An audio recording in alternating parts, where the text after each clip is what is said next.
Hi everybody. It's real dark in here. I didn't realize that my lights had dimmed. Actually, it doesn't look so bad. I think we're Yeah, good. I don't see it yet. How's it Sandy, going? Sandy's keeping an eye out for it. We're still waiting. We need you need to check sometime if we somehow got off of like Like low the latency low mode? latency because Yeah, yeah, ultra low. I mean, well, I could probably check that out. well, Uh, it doesn't even have to be ultra low, just like the regular low it latency has to is be like fine. anything that's like better than what it is. Yeah, I don't know, just like the past like 3 weeks or something, it seems like the delay has been long. Yeah. Let me see if I can check the stream settings here. Might be able to adjust it now. Hopefully it doesn't. No, it's set to okay. So it's set to normal latency, which would make sense. So I can't change it, but we'll have to remember to do that next time. We can change Yeah, it to low why latency would or that ultra happen? low. That just happens sometimes. Well, it's just because it's better to be safe about it because this chat gets so rowdy and out of control. We got to have a delay on it. So you're just talking earlier about how it doesn't feel like it's only been that it's been less than a week since Analog Frontiers 3 came out. It's like I know, it feels like it's been like like 2 weeks.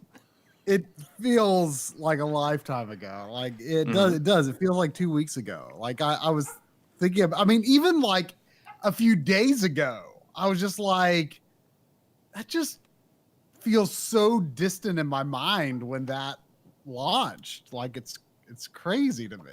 Yeah, well, That was it was a pretty Monday. exciting day. Yeah, I mean it was a pretty exciting day, and the reception to it was very good.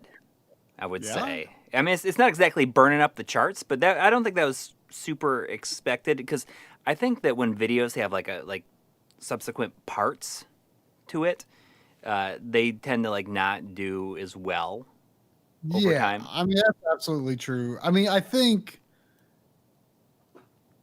for a lot of people, I think part three is going to be their favorite. But I think part one is going to, by the numbers, have the best views. That's just how it is, and Yeah. I understand and accept that. Although Um, when it's all done and we do like a marathon video that combines them all into one, that might do better than all of them.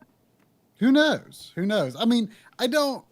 Documentary stuff. You kind of go into it with tempered expectations, even if you think Right. kind of amazing stuff you have in it. Like, it's not going to pull in the views on YouTube, but that's okay. I mean, we do them because we want to do them, but Right. uh, it's I think it is actually doing pretty okay because if you look at like how the growth rate has been, like it started on the slightly outside the bottom end of Mm-hmm. average for views over the amount of time that's been released, but now it's like kind of creeped into the middle. So it definitely hasn't like trailed off significantly. It's kept pretty consistent. Right. And I think that there's been a lot of enthusiasm, a lot of people sharing it Mm. on Twitter and stuff like that. It's been pretty neat seeing the amount of people that are sharing it. Yeah, it was cool seeing like Frank Cifaldi and some of the other folks that are in it Mm-hmm. share it.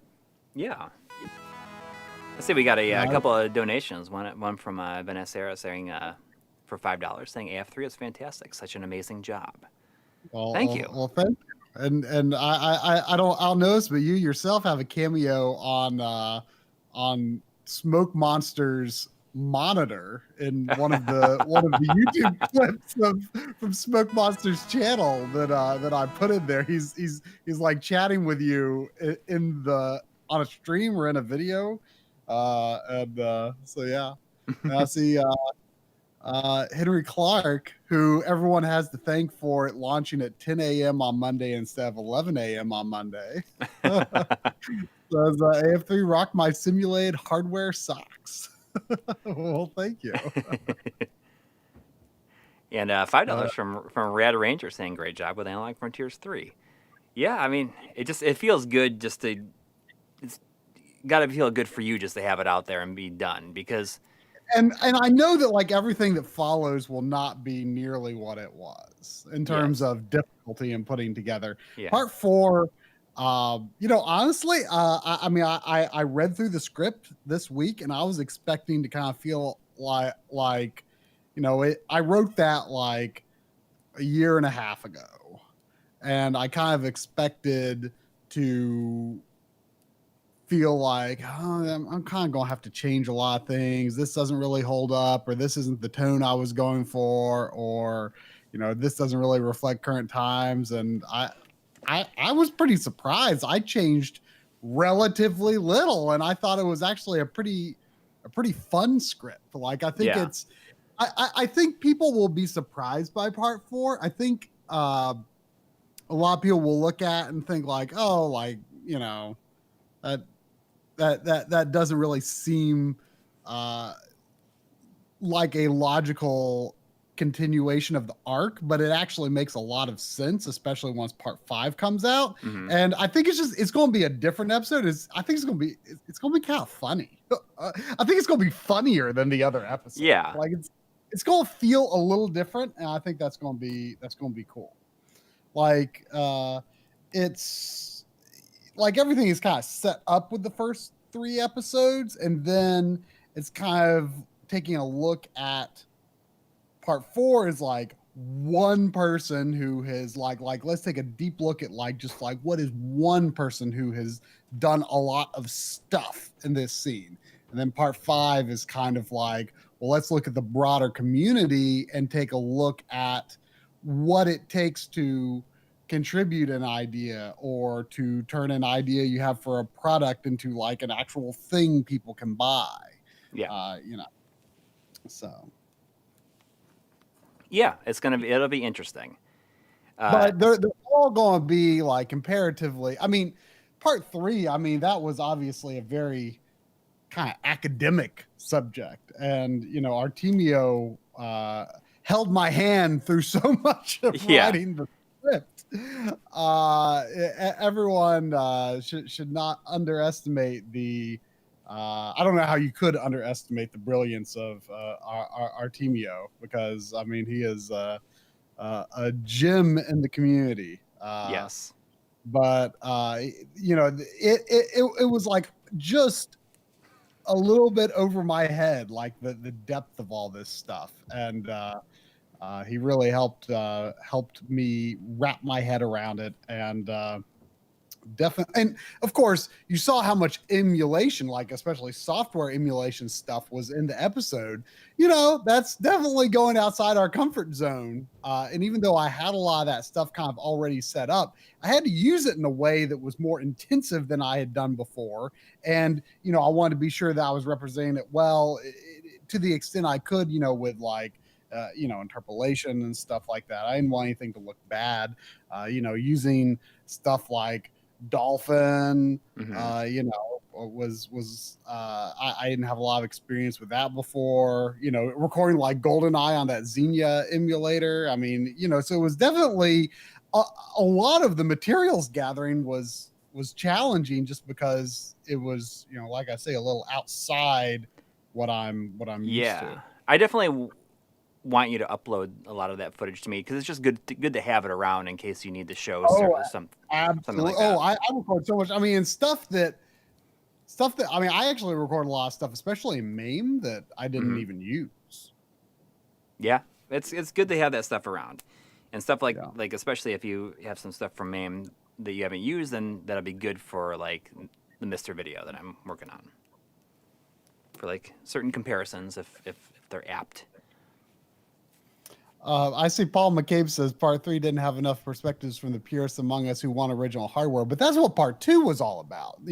Yeah. Part 3 is all about beyond the original hardware. I mean, part 1 and 2 was relatively focused on original hardware, and our channel is so much surrounds original hardware and stuff like that like Analog Frontiers part 3 is kind of like, okay, like some of the people who feel like incorrectly feel like we hate emulation, or we Right. hate the methods that they use to play games, which is not true at all. But for those people who think that, like and for all those aspects, like PC emulators that we've generally not gotten to in depth of. Analog Frontiers Part 3 as your MLiG episode. So, that's kind of giving those people their day.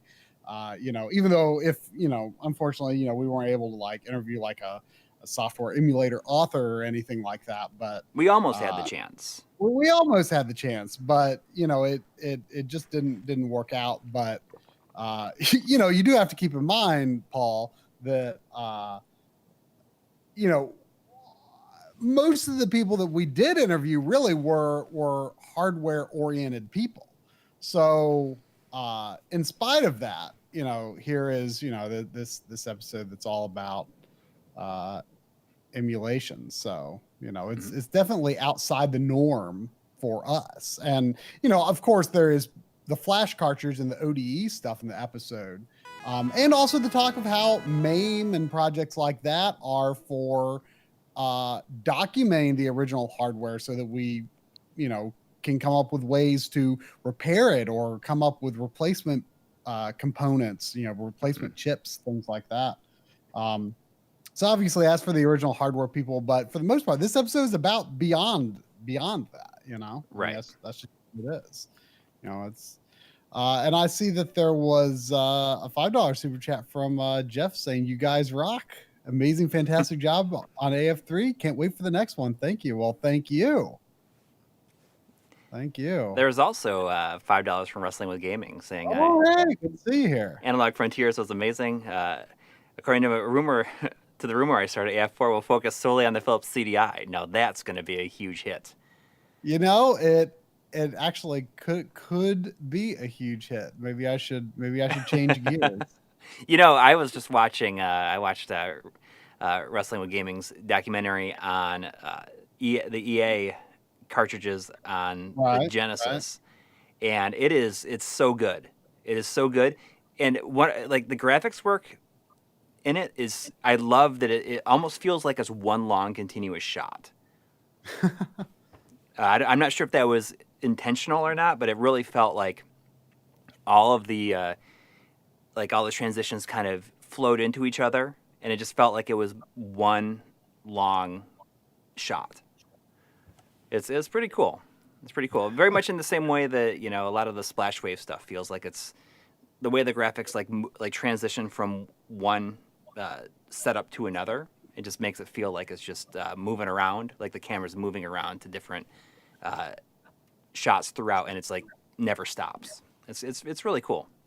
It's a great video that dispels this idea that the EA kind of bullied Sega into letting them have their own style of cartridges, or reverse engineering their system. It's pretty good. Anyways, I'm going to go ahead and I'm going to switch over to the game. So I didn't know about this game at all, but you were sent a review code for it. Yeah, it's not something that I was I was interested when it was first announced. And then we got an email saying hey, do you have any interest in looking at this? I said, I would be interested in streaming it. So here we are. We're going to play. We're going to play some... didn't you see the physical copies already confirmed? I don't know. They confirmed a physical copy on the on their Twitter, on SNK's Twitter, that it is going to happen at some point. They didn't say exactly when. Mm-hmm. It's interesting that it's called Volume 1. Yeah, well, I mean, I don't know how many total they could do. I mean, it's very fighting game heavy. The interface is pretty neat, I think. You have all the different cartridges. I'm going to go ahead and start with Metal Slug First Mission, though. Pretty real. Yeah. I mean, the Metal Slug games here are, the reason I would be interested, for sure. Right. Does that show the box? Oh, yeah, you can look at the box. You can... I haven't checked this out. You can open up the box. That's kind of cool. Can you zoom in? Yes, you can zoom in. Look, that's pretty... Still waiting to see. Oh, can I open it further? I can. I can open it up. I can't open the cartridge, though. I mean, it's pretty high resolution stuff right here. I have to say. Oh, that is cool. Yeah. That's fun. Honestly, I don't think I knew that NeoGeo Pocket games came in cases like that. I don't think I've Not ever- in the U.S. They're cardboard boxes. They kind of had a folding, like a opening front on them. Mhm, It's kind of a mhm. weird style. They were not clamshells like this. That's really cool looking. Yeah, right. You know, the manuals are. What kind of screw? What kind of screw does the cartridge have? Oh, I've already backed out, but I can take a look really quick. Oh, it's like the diamond shaped. So it's probably accurate. That's interesting. I mean, this is cool. I mean, I definitely, when a physical copy of this comes around, I'll get it for sure, just because it's a way to have these Neo Geo Pocket Metal Slug games. Yeah, let me reset the game now. So, I was messing around with the different filters and stuff. Display. So there's like a grid pattern filter, but you can also zoom it out however you want. You can zoom it way into the system. Someone was saying that they wondered if you found a way to get like integer scaling. Well, there's no. That's kind of the problem, is that you don't. There's no like presets. You can only go up or down, so you just kind of choose. Oh, I wish that it had something like that.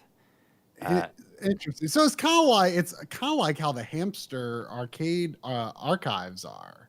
Yeah. Where like you have really free scaling, but when I tried to see if I could get integer scale in versus Super Mario Brothers, it seemed like it was not possible.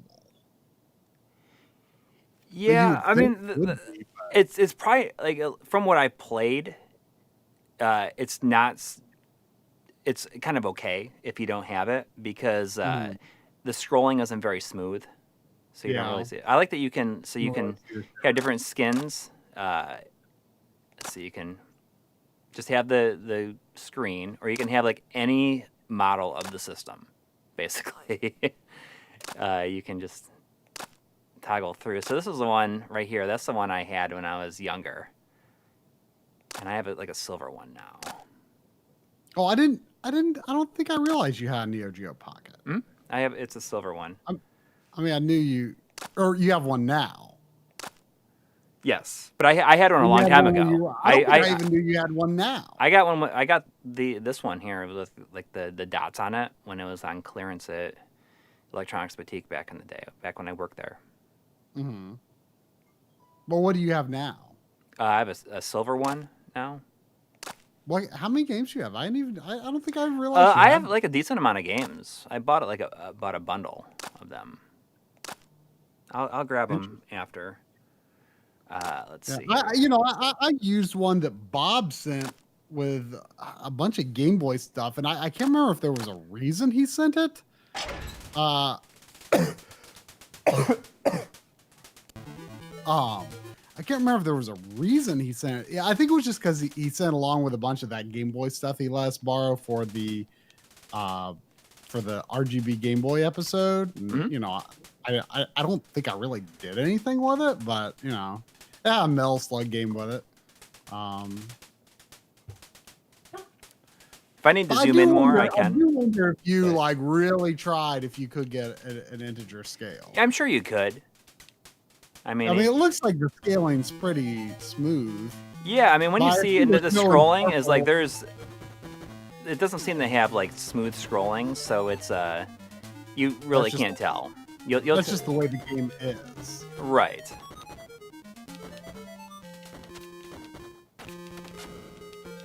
So when I had the system originally, I had Metal Slug 2 or Metal Slug Second Mission, and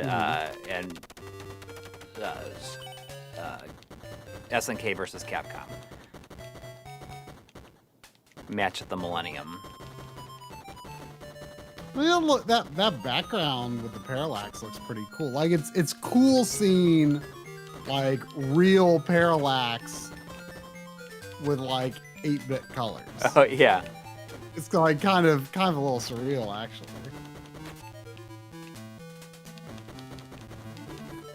So that's why I feel like it's kind of okay if it doesn't have integer scaling, because it's not super apparent that it's uneven. Shimmering. Yeah. I mean, and I assume it's a square pixel aspect system. Unlike Game Gear, which for whatever weird reason is not a square pixel aspect system. Yeah.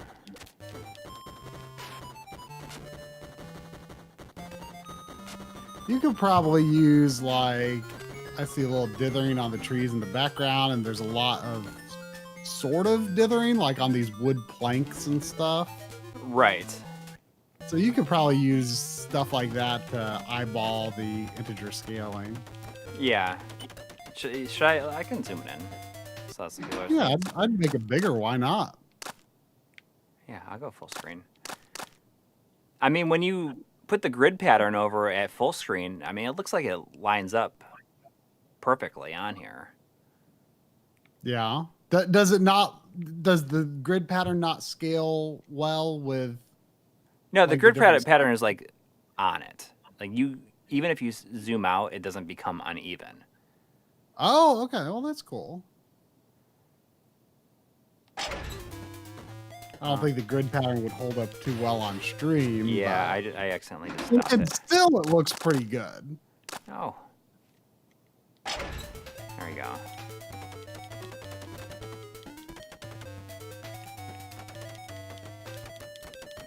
But yeah, I mean, I will probably buy this as soon as it comes out physically too. I'm hoping for a Mr. Core for it pretty soon. How much is this anyway? I don't know how much it sells for, honestly. Is it out yet? Yeah, it came out. I mean, as far as I know, it's out. Mm-hmm. It's possible that it's not. I mean, they said that the embargo on it was Thursday or something like that. So I'm pretty sure that it's available already. This is interesting because in some ways it looks like more of a platformer than the NeoGeo Metal Slugs. Right. Like, it looks like the level design is a little more layered and stuff. Yes. I mean, a little it's more vertical. Right. It's pretty different from the the originals. But I wonder if maybe it's close to what's the game the DS one. It was like Metal Slug 7. Oh yeah. Which is well, more mission based. Well, now I've got Metal Slug XX on PS4, which I think is a port or emulation of the PSP port of Metal Slug 7. You got that too, didn't you? Is that the XX? XX, yeah. Yeah. When you boot the game, it says Metal Slug XX. So I think Right, yeah. I see we got $5 super chat from old Blade Blur. Oh, thank you. Thank you. Saying, I jumped the gun and got a mode for my Saturn since I'm done with how the RIA handles files sometimes. Your video convinced me, so thank you so much. Heck yeah. I've got your old, I can never remember, is it RIA or Phoebe? Which one? It's the Phoebe. Which I haven't set up I've not set up an SD card for it yet, which, I think for my level of Saturn use, that will probably be sufficient for me. Yeah. But I'm looking forward to getting that more properly set up. I think this game looks really cool. I think you should just like keep playing it and see if you can beat it. Like, I don't know if there's infinite continues or not, but There's only 9 continues, I think. well, that's quite a lot. Unless each life is a container. I mean, the second one is actually a lot better than I think than the first one. Really? I mean, I think this looks good though.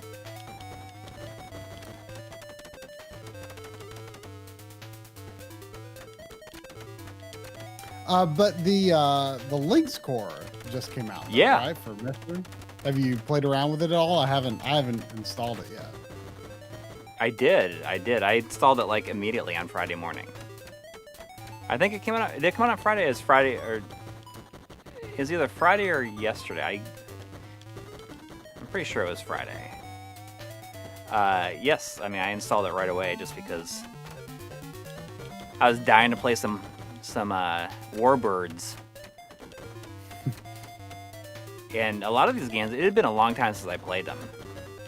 Mm-hmm. And they're a lot of them are definitely not as good as I remember.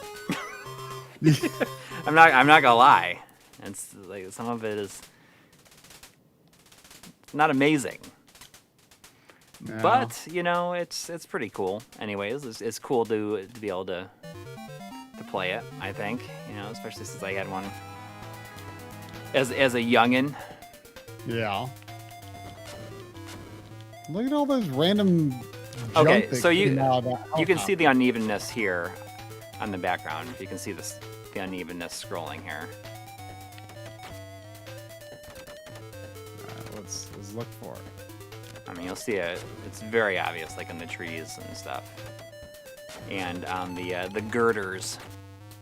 Oh, I guess it's just because it's a slower scrolling level. Right. Yeah, I can see it for sure.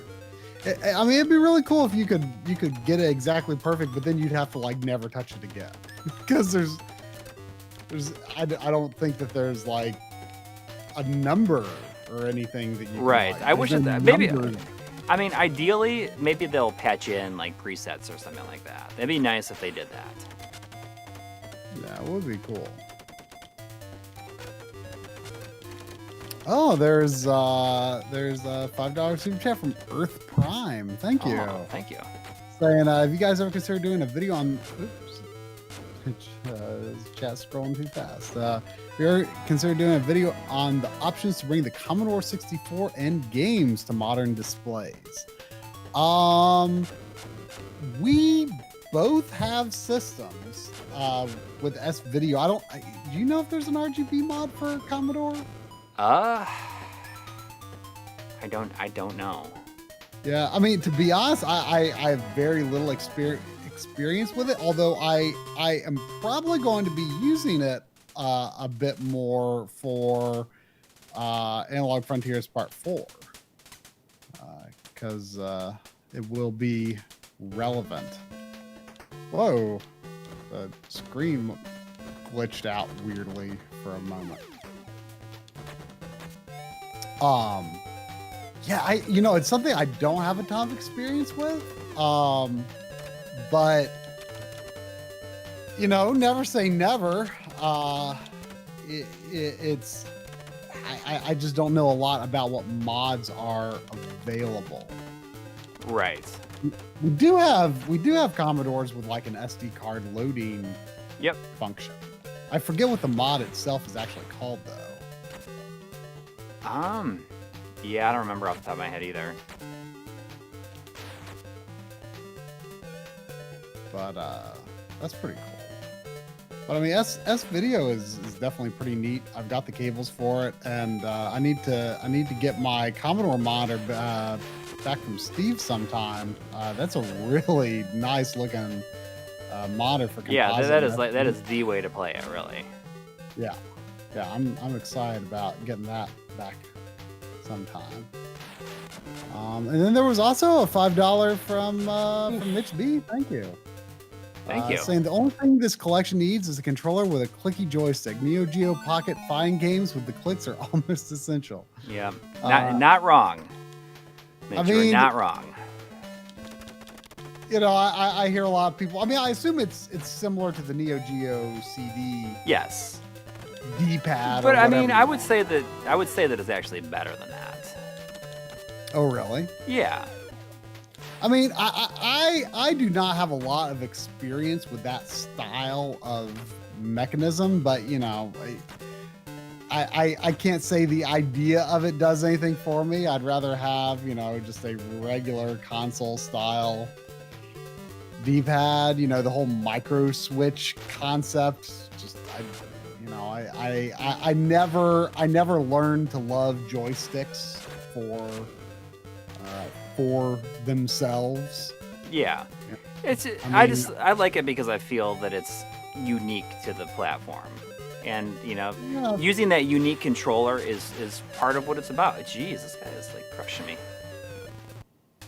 Yeah, I mean, it's just like what, you know, it's like it's just like using the authentic controller on the system, you know? Yeah, I mean, I can definitely understand where you're coming from.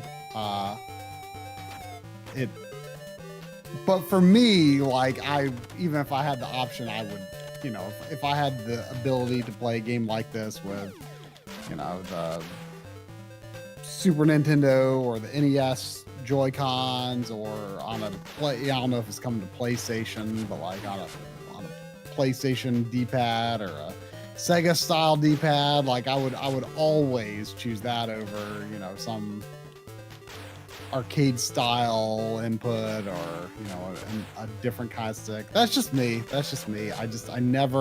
am horrible with joysticks. I would probably be better with this kind of controller, with the NeoGeo style than, you know, actual joysticks. I suspect I would do better with that, but still, just, you know, it's fun to play around with for just a little bit, but it just makes my hands so tired, and I play so bad with joysticks. I'm just because I'm not used to them, I guess. You know, I would probably not feel as fatigued playing with them if I was used to them. But I just like, I probably just work them harder than they need to be. Gotta work it. There was 499 from Jatti. Thank you. Saying, this looks very similar to the Game Boy Color. How comparable were the two handhelds in specs? I really enjoyed your latest Analog Frontiers video. Keep it up. Well, thank you very much. I don't know that much about how comparable they are in specs. I mean, I think they're relatively close. Yeah, but this seems to have like true parallax support.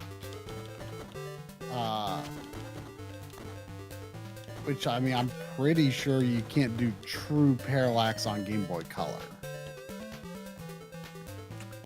Speaking of Game Boy, widescreen. I think the Game Boy Advance turned 20 today, didn't it? I'm pretty sure that it did. Oh, like in Japan, maybe? Yeah, because I think it was a June release in the U.S., right? Yeah, it was June, because it was like right at the end of the school year when it came out here. Yep, it was definitely like. That's because I remember I got my squishy Game Boy Advance at E3 that year, which would have put it in June. Yeah, I'm pretty positive it was June, because I got it day one. It was right at the end of the school year. But yeah, I really don't know how comparable they are. I mean, it looks. I mean, in some ways, I almost feel like it looks a little better, but. Than the Game Boy Color? Well, I mean, if only because of the parallax. Yeah. But of course, we're not seeing that in every level. But I mean, that was true parallax. I mean, that wasn't like line scrolling, you know? Right. Well, you'll see when I play some other stuff. Like 2 came out in 2000. Oh, okay. I mean, this came out in 99, according to the beginning there, like according to the menu. I mean, it's kind of crazy to think about how like the Metal Slug series in general is like not as old as you think. Yeah. Like, weren't the first ones more Ooh, like there's a chicken leg in 96? here, a turkey leg. I forget exactly when the first ones came out, but yeah, like it was more like later 90s. Like Metal Slug 6 might even be like a early 2000s game. I mean, it always surprises it was me a Thomas how, Wave, so it's like, yeah, would have been. Oh yeah, that's right. It's definitely it's post Dreamcast death even. Yeah, it's crazy how not as old as you think the Metal Slug games are. Yeah. Well, it's weird because there was, at least from my perspective as somebody who didn't own any of the games or anything like that, I feel like there was a huge gap in time between Metal Slug 3 and 4, and then 4, 5, and 6 came out like less than a year apart. But that's just, I mean, I'm not sure if that's correct or not. That's just what it felt like at the time. That's what it felt like at the time. That there was a big gap between 3 and 4. You might be right. I mean, I've looked this stuff up before, but I can't remember for sure either. And I guess like probably when they became SNK Playmore, that's when like the sequels came out really quick, when 4, 5, and 6 all came out pretty quick. But I mean, I could be totally wrong. There was $2 from Earth Prime. Thank you. Saying, check out the back bit. It's an EverDrive for Commodore 64. Ah. Yeah, well, the thing that we have, I don't know. I'm not sure if that is if it's called the back bit. The thing that we have. It's a mod. It's a mod with an SD card. Yeah. And I have a controller, a little adapter that lets me use the Genesis controller on it. I assume this would be like a cartridge that like plugs into the back slot. Yeah, that might be. At least I think Commodore 64s have those. I have to confess to not being as familiar with it as I should be, despite, having them in my house. In fact, despite having included in Analog Frontiers Part 3 a shot of the backside of a Commodore 64 from Evan Amos, I cannot at the present recall if it has that, but I know that the VIC-20 does, because I grew up with the VIC-20 and have the Avenger, which is the Space Invader rip-off cartridge that goes into the back.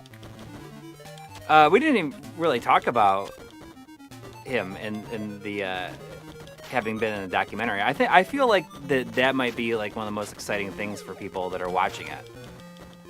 Yeah, I mean, I think you had more of a sense of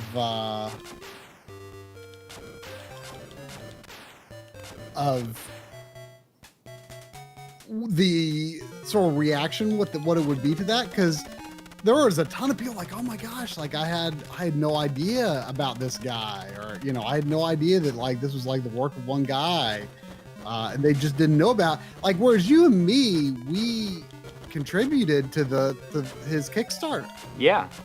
And that was relatively early in the channel, and he was one of the first ideas, or he was the first idea we had for like, if we get to the point where we can like start interviewing people, like, yeah, we should have an Amos. Like, I think he would be really cool.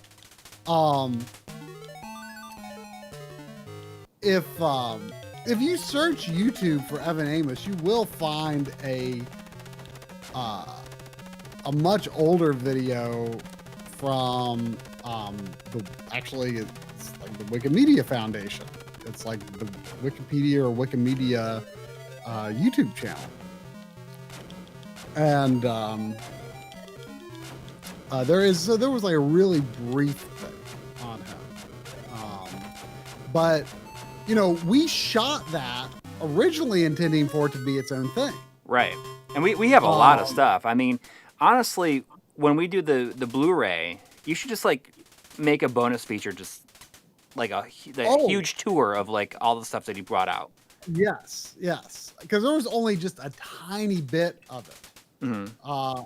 You know, I almost cut out that little bit at the beginning where he's like explaining how the Odyssey works. Like I was back and forth on cutting that out so many times. Ultimately left it in because I just thought it was a really great introduction to not only to have a little moment to spend time on like the first commercially released video game console, but to also kind of just give him a little introduction and stuff. And but I was like back and forth on whether I should leave that in, but like I thought it was just a really cool moment because he was so good at just pulling just some random thing that most people know almost nothing about off of his shelf and like saying something about it. Like he's got a tremendous knowledge on these systems that he has built up over time. And I absolutely, there's so much good stuff, and that is absolutely one of my intentions for special features for the Blu-ray, to have, not completely unedited, but a sort of a more long form feature going through some of his collection. One thing that I can't believe we didn't get a close up of. I just cannot believe we didn't do. He has this PlayStation 2 dev kit. And it's so funny looking, honestly. Just how it just looks like a gigantic PlayStation 2. And oh yeah, it's enormous.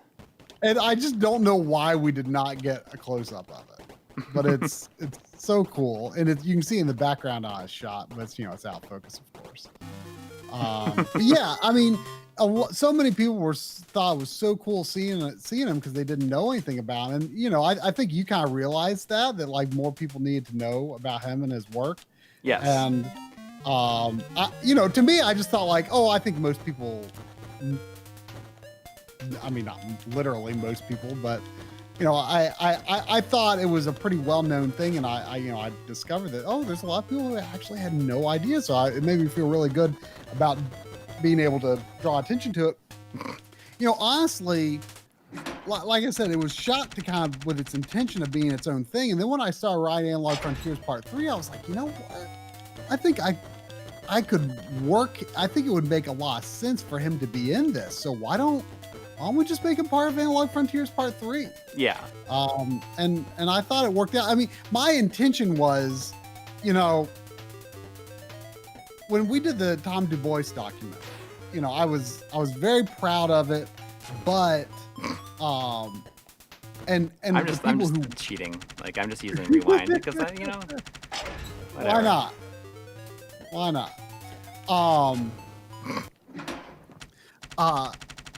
The people who did watch the Tom Du Bois documentary just like we're very passionate about it. It was it was probably the most overwhelmingly positive response that we've ever gotten to a video. I was just overwhelmed by the response, but the views were pretty low. Yeah. And I kind of thought like, I had a feeling that Analog Frontiers was going to do better than a standalone documentary. And it kind of made me think like, well, I feel like more people would see Evan's story and it would actually, it's not that he doesn't deserve to have his own standalone piece, but it's just that I thought that being part of something larger would actually make his story more visible. Yes. And I think that worked out for sure. And, I thought something that was really surprising, when we interviewed Jeremy Parrish, we interviewed Evan in it was September or October 2018. Yes. Because it was right after we went to Retro World Expo. Mm-hmm. Mm-hmm. And it was like the day after we shot Bob's interview. Yep. And I interviewed Jeremy Parrish in, I believe it was October 2019. And, I mentioned it to him. He's like, that guy hasn't tweeted in like a year. I hope he's okay. And I'm like, oh. And then, like, the day Analog Frontiers Part 3 releases, he like makes probably because he saw people were probably like trying to contact him and like stuff, and so like he made like the first tweet in like years, and so it made me feel good to see him reappear, if only briefly, just to let us know he's okay. So that was cool to see. So yeah. So that was. And his like the second edition of his book. Like, I didn't even realize that was coming. And I didn't either. It looks great. Yeah. Uh-oh. I love how it just has like a 2 on the cover. Like it's the game console. I mean, it's just an updated version, right? Like it has. I think it's got some systems that the previous one didn't have, and maybe some expanded galleries for some of the right. Well, I mean, one. Yeah. I mean,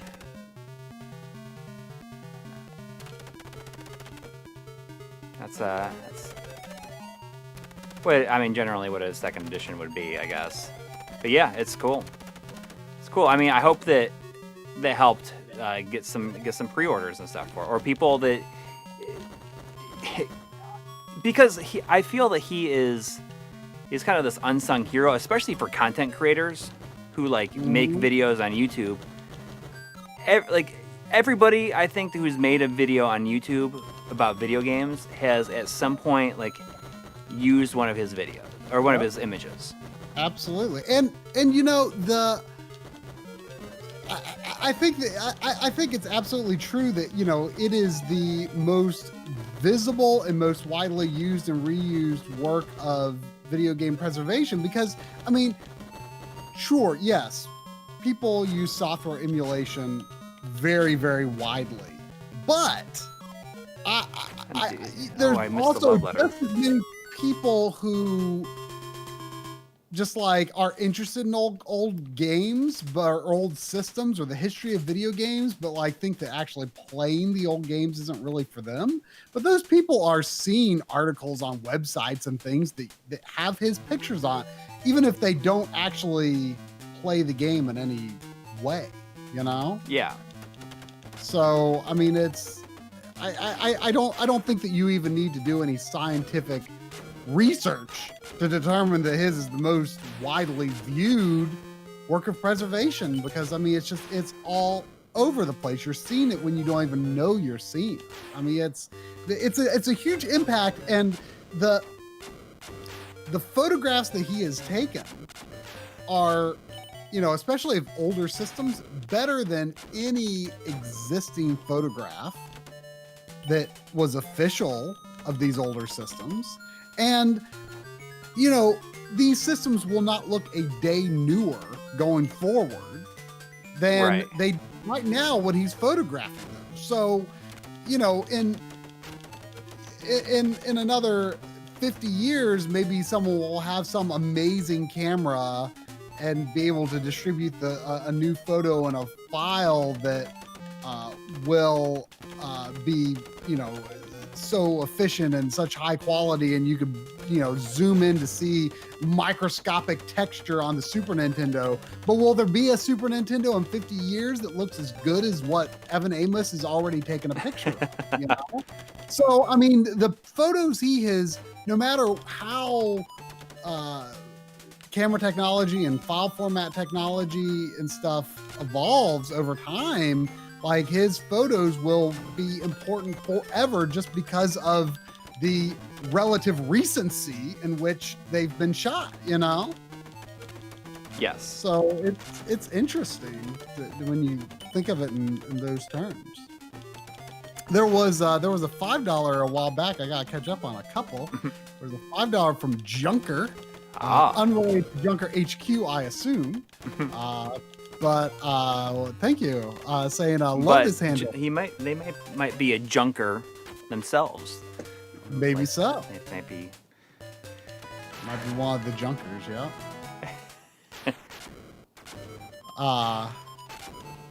Saying I love this handheld. Neo Turf Masters was one of my favorites. Hoping for a physical release from someone. We believe that it was confirmed. Is Neo Turf Masters in this one, or is that going to be in another volume? There's a golf game. It's not Neo Turf Masters though, unless it's known as something else.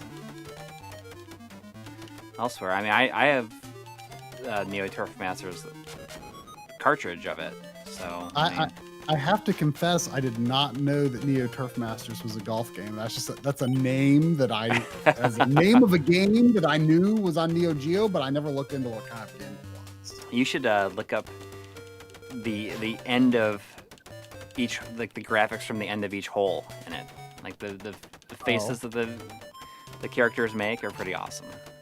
I mean, is it like an over the top golf game or something? Not really. I mean, it's arcadey, but it's, I mean, it plays it pretty straight.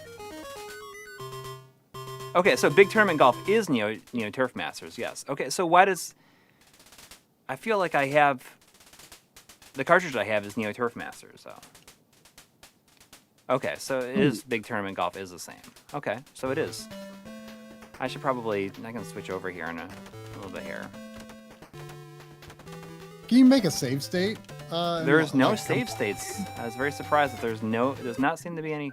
Oh. Despite rewinding. Unless it just like saves your state when I exit. I can try it. Yeah, so it just does that. Does it? Oh, you know what? If I go back in though, it'll take me right back to it. So it doesn't make a save state. Just so you can stop and play. You can't.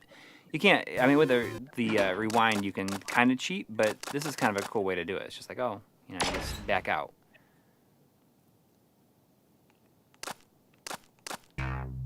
Oh. So there was. Oh, huh. So maybe let me check.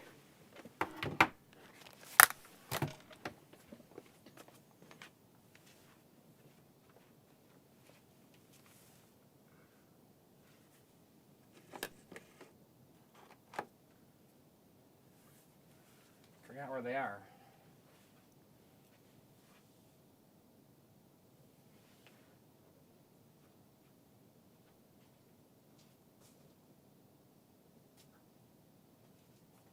They are what?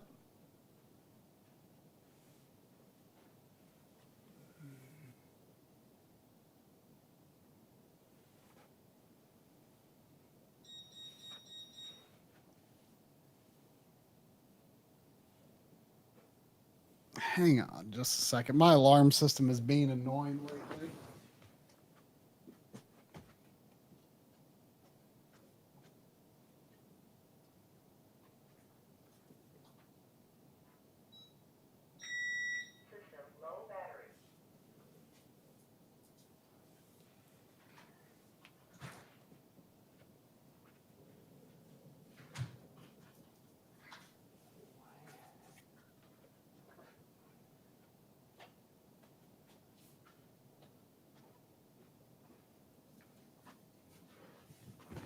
While we're waiting for Coury, I'll read EB Chill 2, who said, "Great video, Marc. You have a tired but content countenance, like a great weight has been lifted. Whatever accolades come your way are well deserved." Well, thank you. I don't really feel so tired anymore. Really, I mean, this is a pretty great week. I did a little work, but didn't feel burdened.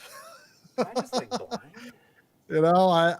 I finished Fire Emblem Echoes on the 3DS, which I've been working on since November. And I started Bravely Default 2. And so it's, I did a little work, but, I didn't really work later or nothing. Just sort of relaxed. So I actually feel pretty content.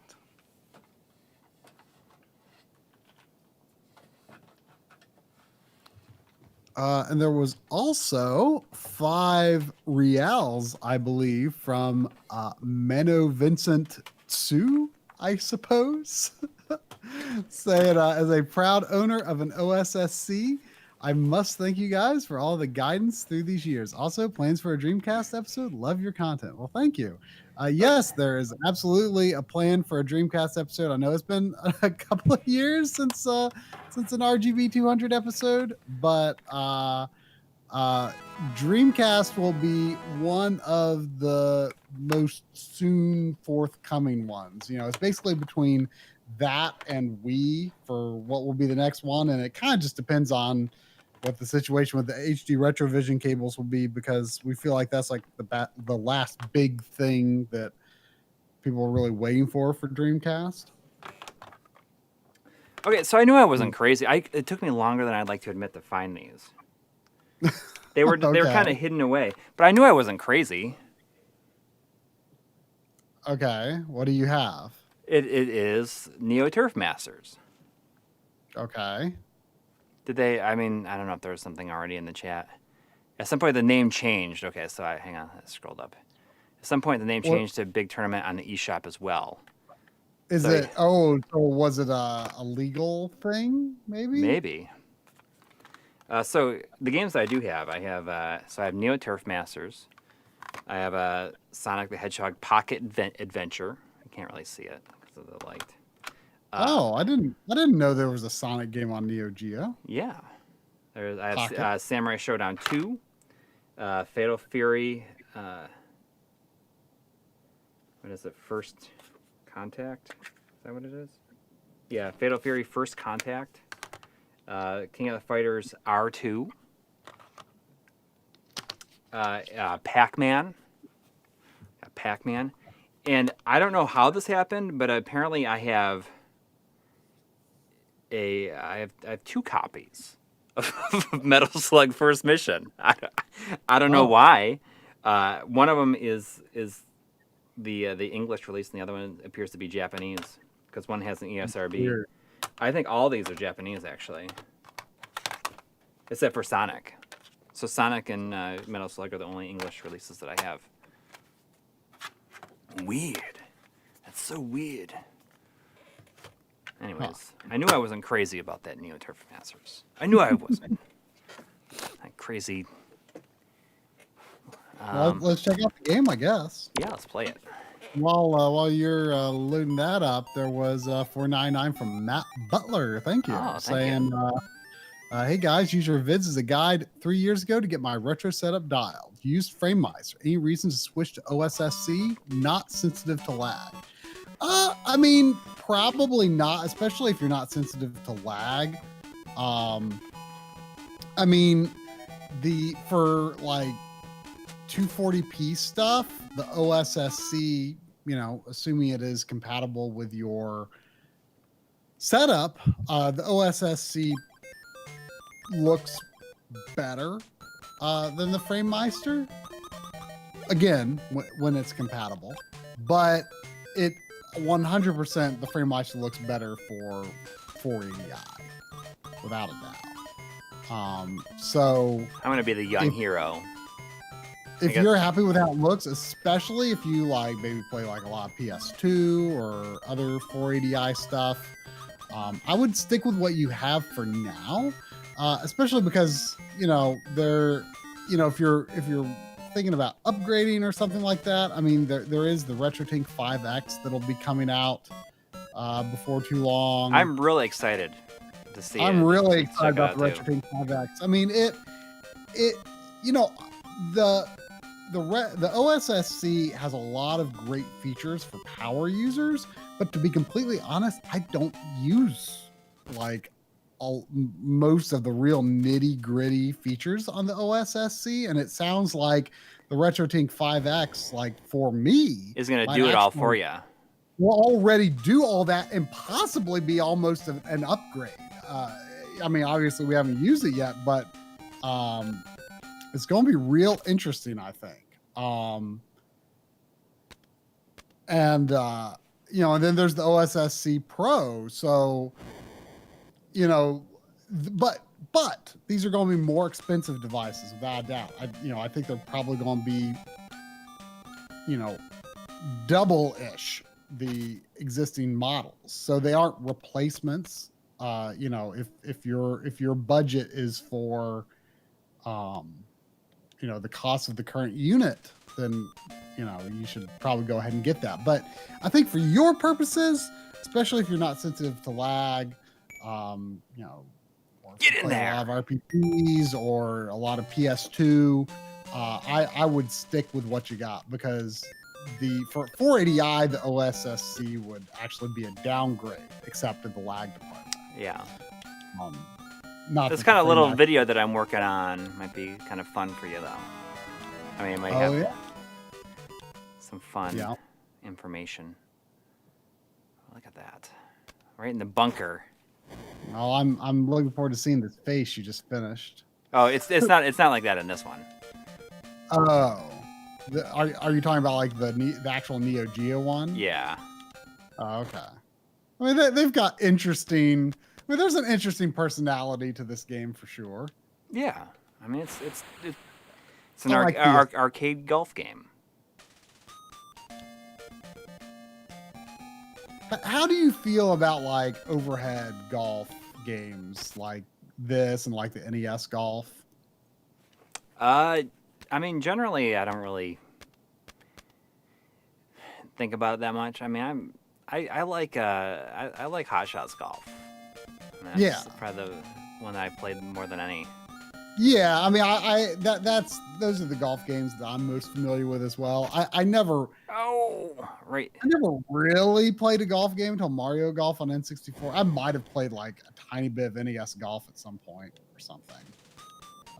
But I've always had a hard time going to that after learning to really play golf games with Mario Golf, and then some of the Hot Shots golf games. Like those are my golf games. Those are the ones I like. Catch up on a few more super chats. I believe another. Whoops. There we go. Just hit the flag. There's $5 from Mitch B again. Thank you. Saying how do you get all the characters in I got a pretty good aim if I'm hitting that flag pole over and over again.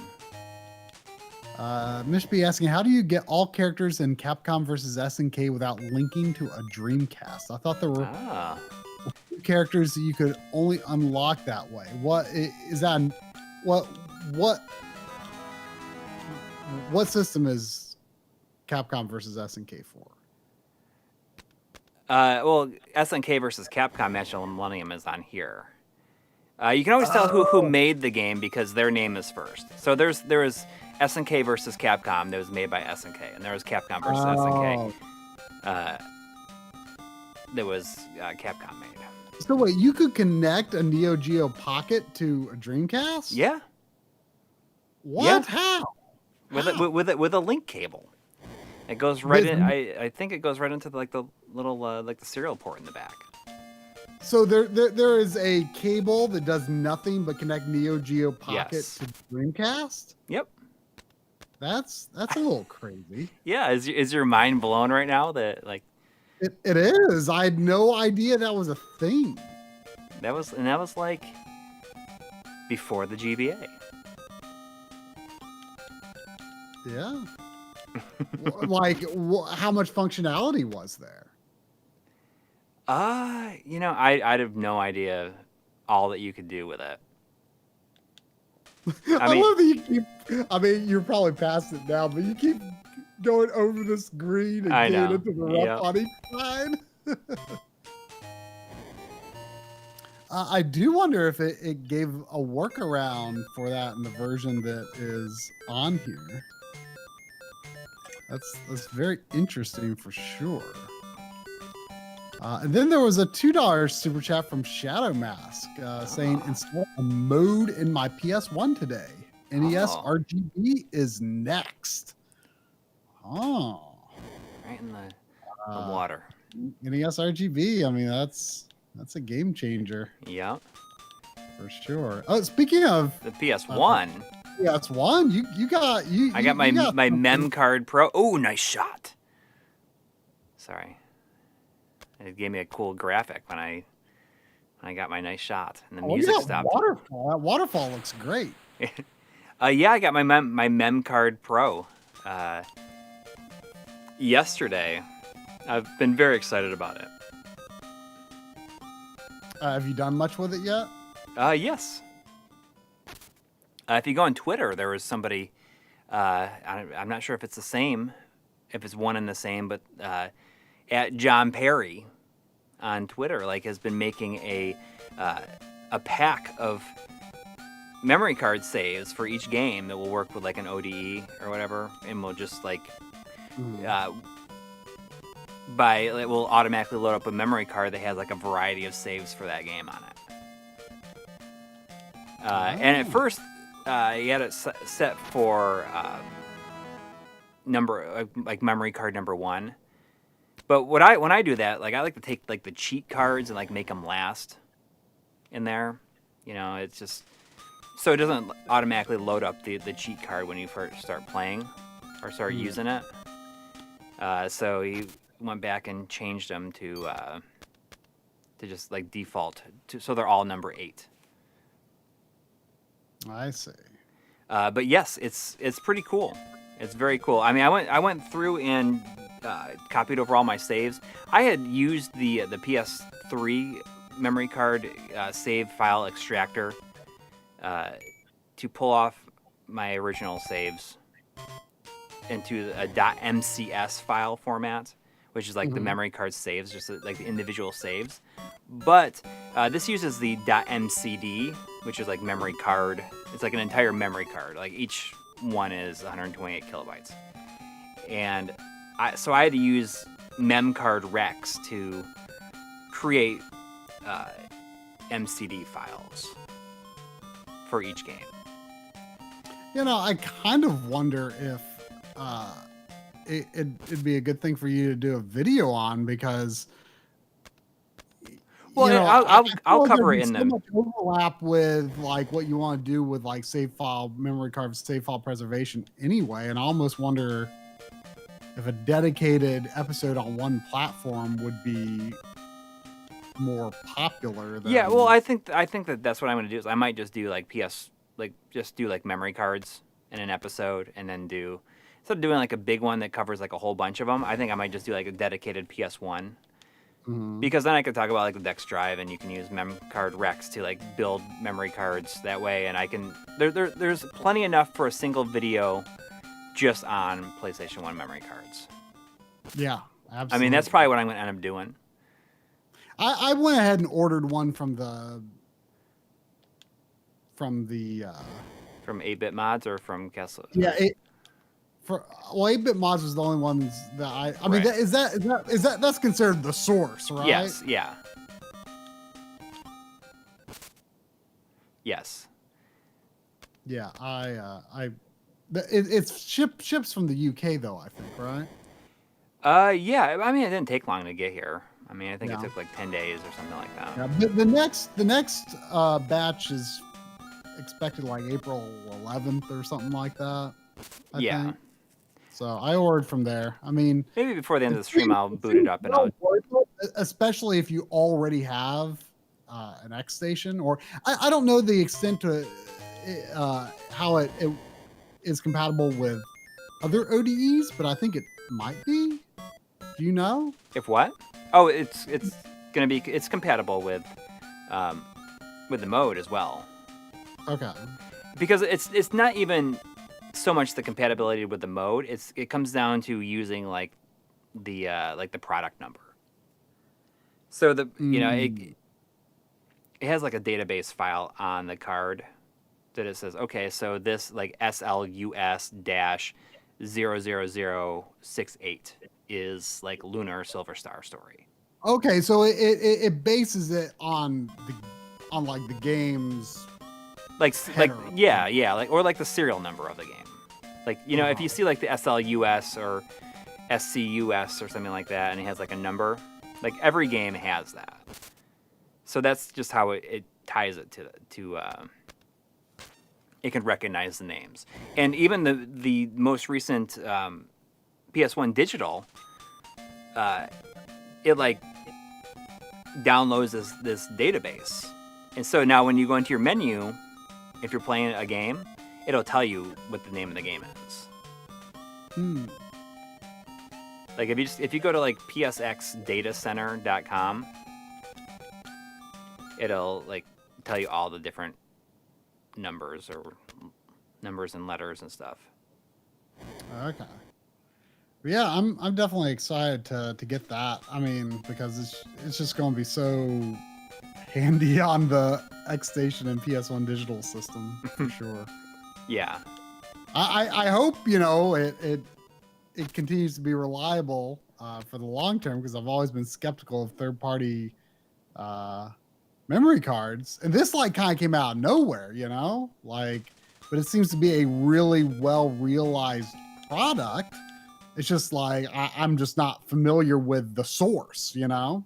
Yes, right. You know, the makers of it, but you know, here's hoping it's as reliable as it seems. But I mean, so far I haven't heard anything but good things. I see the Replicant 813 with the had a super chat for $1.99. Thank you.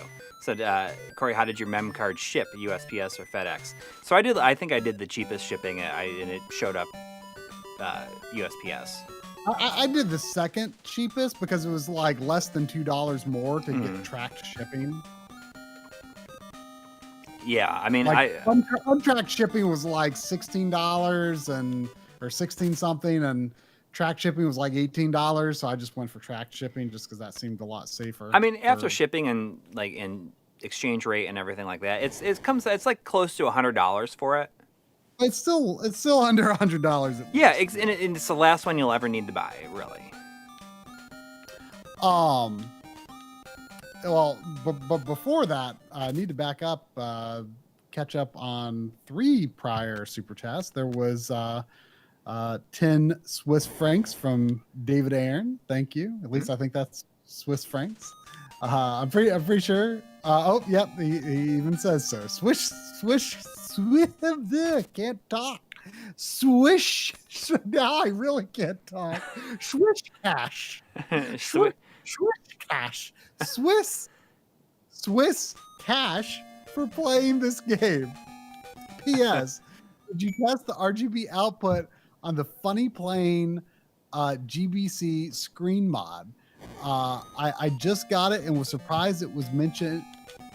It was mentioned in the notice. RGB output. That must be a new version. Yeah, I mean, who even knows at this point?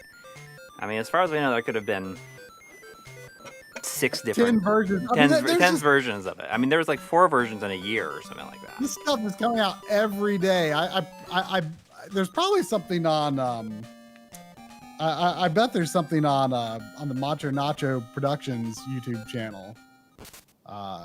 Because I need to be paying more attention, clearly, because he covers a lot of these new mods. Otherwise it's very hard to keep up with, because you know, I covered what I could at the time that I was doing the episode. But yeah, they just come out so frequently. It's so difficult to keep up with. So if there is RGB, thankfully, that's not what our channel is about. It's not about keeping up with all the different with Game Boy IPS, screen mods. I would. Oh, I'm glad that there are people that are covering that, because I would not enjoy covering that constantly. Or in the bunker, my favorite place. But, you know, is it the McWill that I think has maybe an output mode? Yeah. Yeah, I mean, get in there. Oh! Funny Plane has an output mode. That is news to me. But it does make me want to go look and see if Macho Nacho has a video on it. Because I wouldn't be surprised.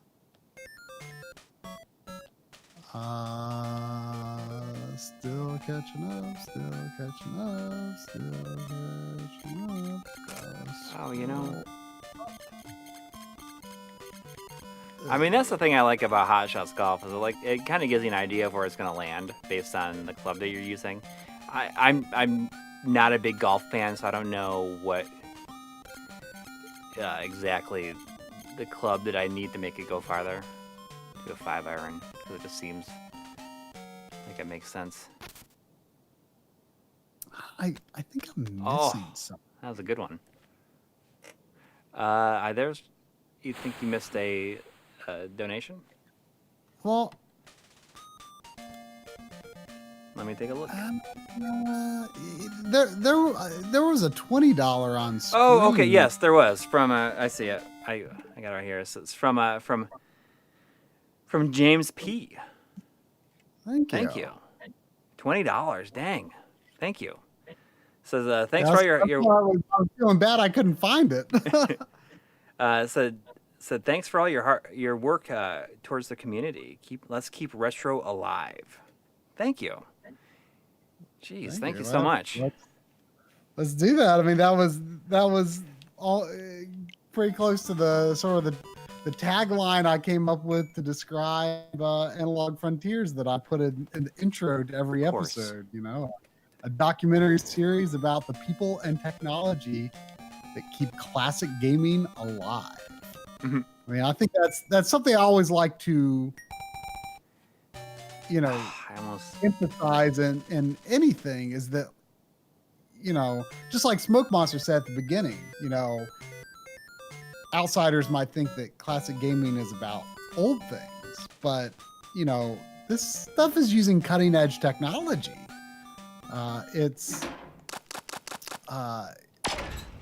It's just really incredible the dedication and passion that goes into it.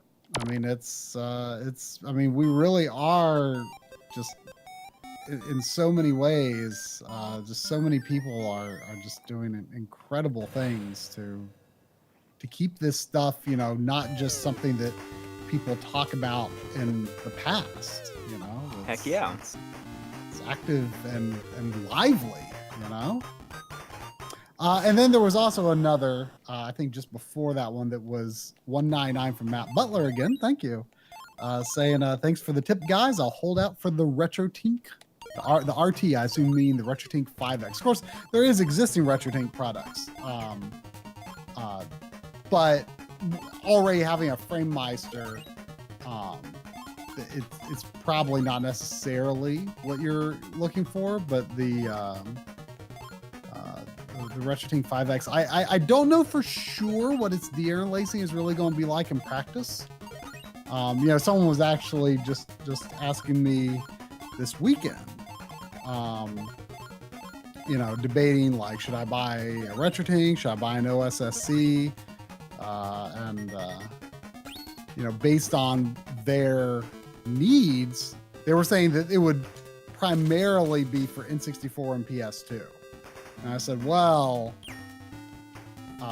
definitely forget the OSSC in that case, because, you know, if you're not having a modified N64, there's no reason to consider that for N64. Consider OSSC for N64. But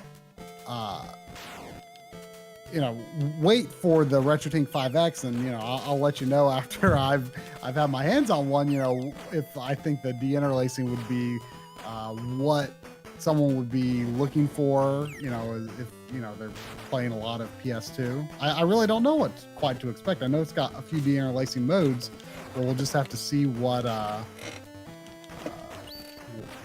like in practice. And then there was also $10 from Multiplex. Thank you. Thank you. Saying, sup guys, how have y'all been? I've been gone for a bit. My internet just came back on. The ice storm in Huntington was bad. It was out for 4 weeks. Wow. Enjoy the latest Frontiers. Keep up the good work. 4 weeks. Wow. That's shocking. Just No internet. Wow. Yeah, that's crazy. I have a hard time really processing that. Well, I mean, thinking about that, I mean, it makes you wonder, if like how you'd feel about it afterwards. Yeah, I mean, it might you might feel like a changed person. You really might. I mean, it's been a few years since I've had like a full-fledged. This team I'm playing against is like the opposite. Although they do have Midnight Blue Ken on there. I've kind of decided that Midnight Blue is one of my favorite colors. I have my Midnight Blue DualShock 4.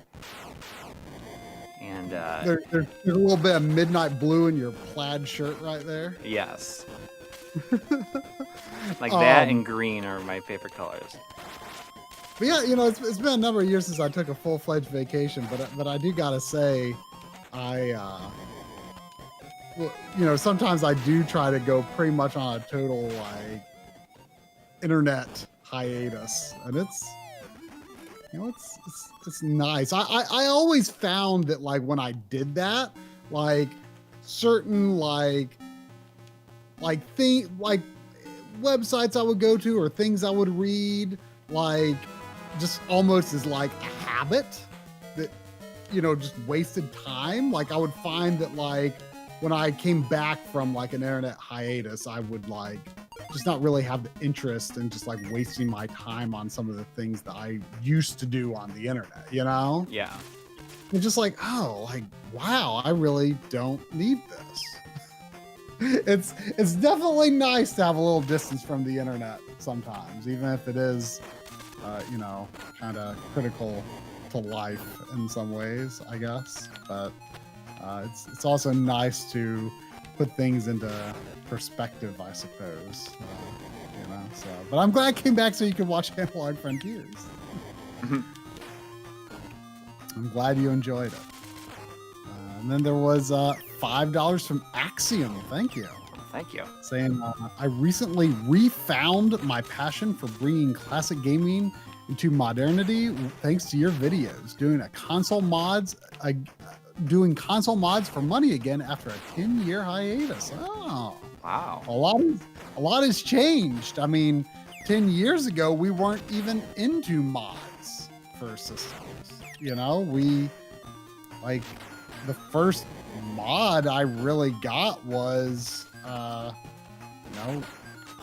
RGB, I guess.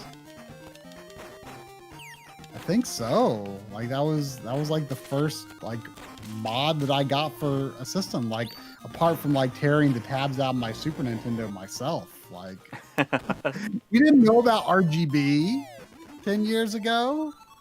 We didn't know about PVMs.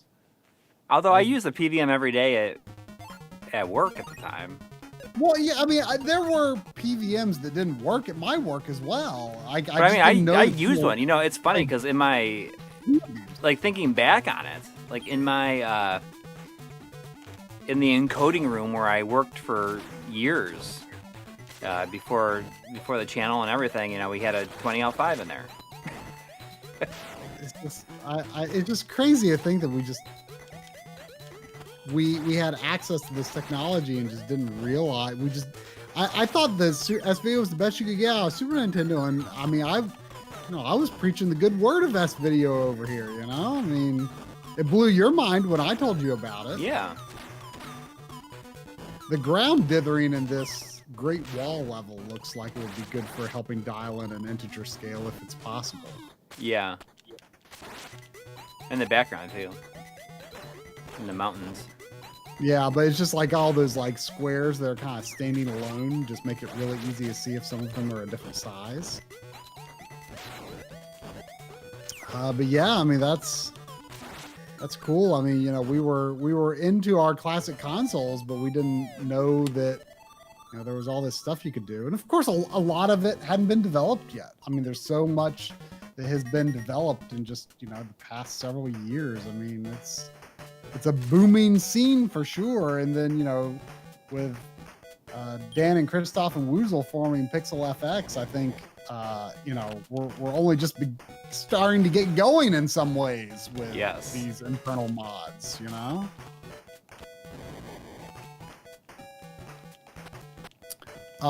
There was also $2 from Gaming Blows asking, how's the input lag on this game, I assume? On this game, I feel like it's pretty bad. Like I'm hitting it. Like my thumb is off of the D-pad before it even starts to jump. This Ryu stage is a pretty striking recreation, I'd say, for the 8-bit. Yeah, I mean I think a lot of the stuff in this game looks really good. What's so weird about the style of this game, though, is like there's so many colors, but the characters are two-tone. Yeah. I wonder why. I mean, I do not have the original here. It's very possible that it's not like that in the original, but it feels pretty severe to me. But the way these games control is different anyways, because since the system only had 2 buttons, the longer you hold down a button decides how powerful the attack is. So like holding the button down longer is like a fierce punch. So that might be the reason why there's a little bit more input lag. But I'm finding, or maybe it very well could be how bad the D-pad is on the Pro Controller for games like this. Oh, you're using a Pro Controller? Yeah.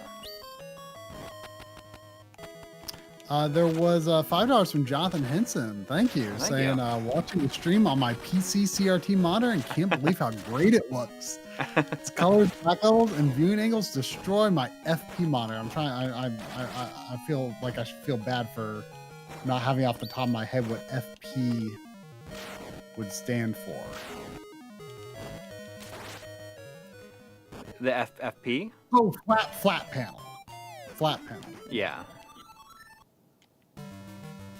Oh yeah. I mean, you know, I always, you know, even though it's not a very special CRT, I mean, I've got that nice NEC one, but like the one that I shoot everything off of for Analog Frontiers off-screen stuff is just, you know, I can't even think off the top of my head what the brand is, like KDL or something like that. It's a very typical consumer CRT monitor. You know, nothing particularly special about it.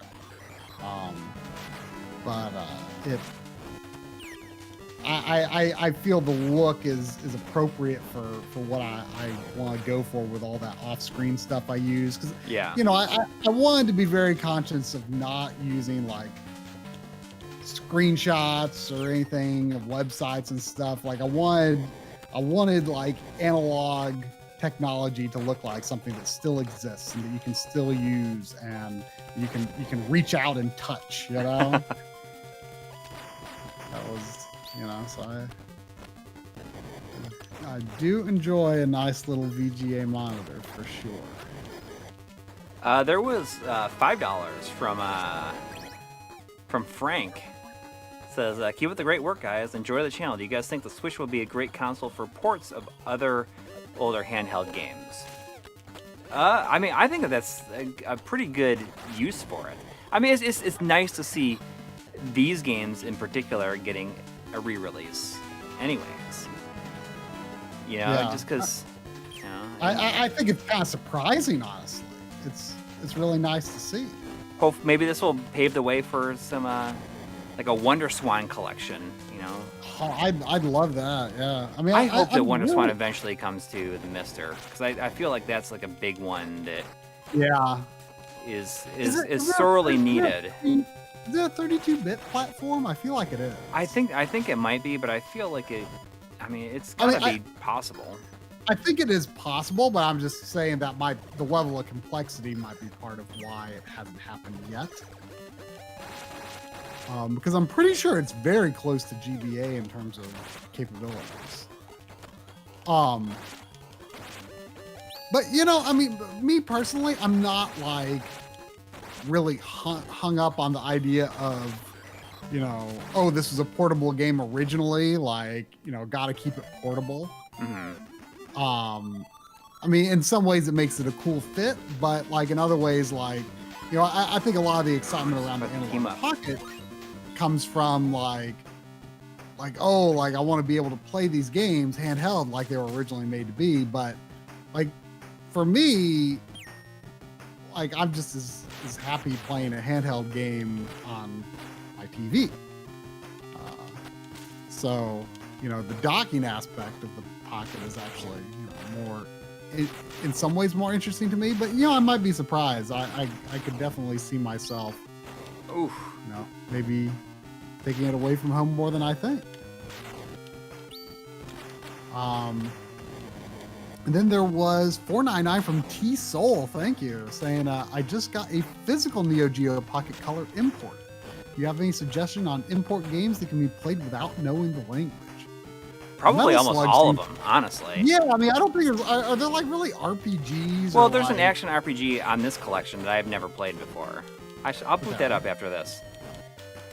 I want to see if this has the mini games. region free, I assume. Yeah.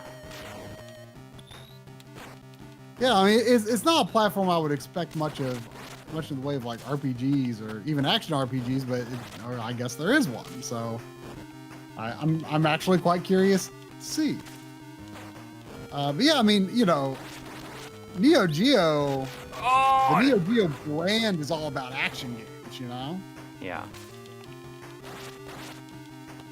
This is gonna be it's gonna be close. Oh no! He's gonna get me. Ah.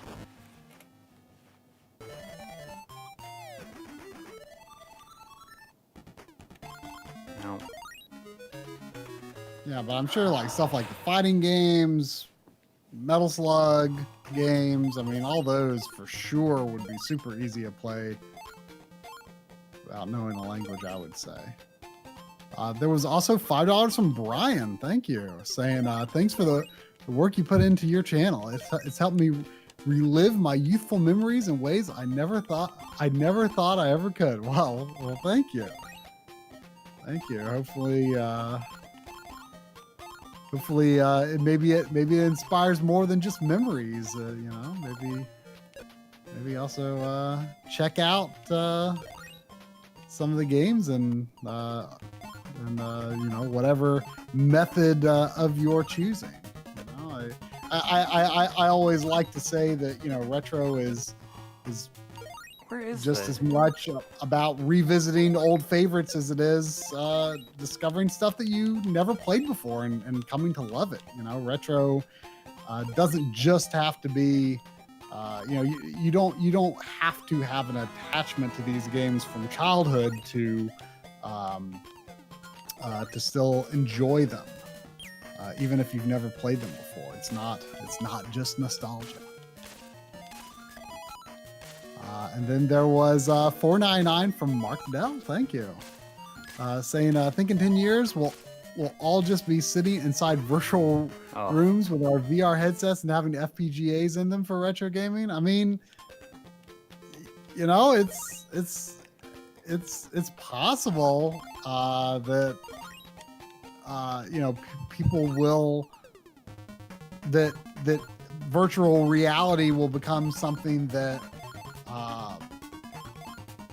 you know, people will have that level of control over to program and develop for. I mean, I guess it absolutely could happen. I mean, you know, virtual reality is, you know, more of a platform than anything, and if some virtual reality platform was really open, you know, I guess if it was high resolution enough, you could have virtual CRTs in there somehow. I don't really know quite what to expect from the far future of virtual reality, honestly. I don't really know how far we can push it. Oh, I messed up right at the very end. I know, and we got $5 from Dominic Rinaldi. Thank you, saying, "Try. I'm going for a loose N64 set. I own 114 and got the must-haves. Any games besides the top 10 most costly I should grab now while affordable?" I mean, I don't know a lot, honestly, about like what's like going up in costs on N64 and stuff like that. Because I think I've had the must-haves for a very long time. Especially, I mean, even from back in its day, I probably had most of the absolute must-haves. But I'm just going to drop a link in the chat here to my backloggery page. Actually, I should have made a direct link to my N64 page. Let me do that. But I like to think that that my N64 backloggery, my set of games on there is a good set of games. I won't say that every single one of them is amazing or anything, but it's not necessarily a bad look at the system stuff. How many N64 games do I have anyway? Let's see. One more ghost trick. According to the overall totals, I've got 75 N64 games. Some of those might include some Japanese duplicates, though. I'm not sure if there any are compilation games. Probably not on N64. So that's actually probably a pretty accurate marker of how many individual N64 carts I have. Oh. 75. Yeah, that's not bad. So what am I playing now? Glad to hear you're going for that collection. Years ago, I say kid. He was probably like. Just gonna try the Dark Arms Beat Buster 1999. Dark Arms Beat Buster. Beat that he was bust. Probably this kid was probably like, I don't know, like 14 or something, and I had some N64 games that were from a friend's collection, and he just said, you can just do whatever with them, keep them, whatever. And some of them were boxed. And one was Aerofighters Assault 1 or 2, and at least two, if not one, are relatively valuable. And I sold one to this kid at this yard sale who was like so excited about it because I felt like I gave him a pretty good deal. Mm-hmm. And he said he was working on hoping to have a complete N64 set. It was cool seeing someone that young who was not alive during the N64's heyday, kind of have an interest in it. So I felt good that I was able to help him along and getting one of the probably one of the more difficult games to collect for a reasonable price. So I'm definitely not. I definitely don't have intent of going for complete sets of any particular console, but N64 is definitely a interesting one to go for. I think that's one that is ambitious, but also one people can kind of wrap their hands around. It is attainable. And there was $1.99 from Marc Dell again. Thank you. Saying, follow up to my weird VR question. Look up Emu VR. Oh, is that like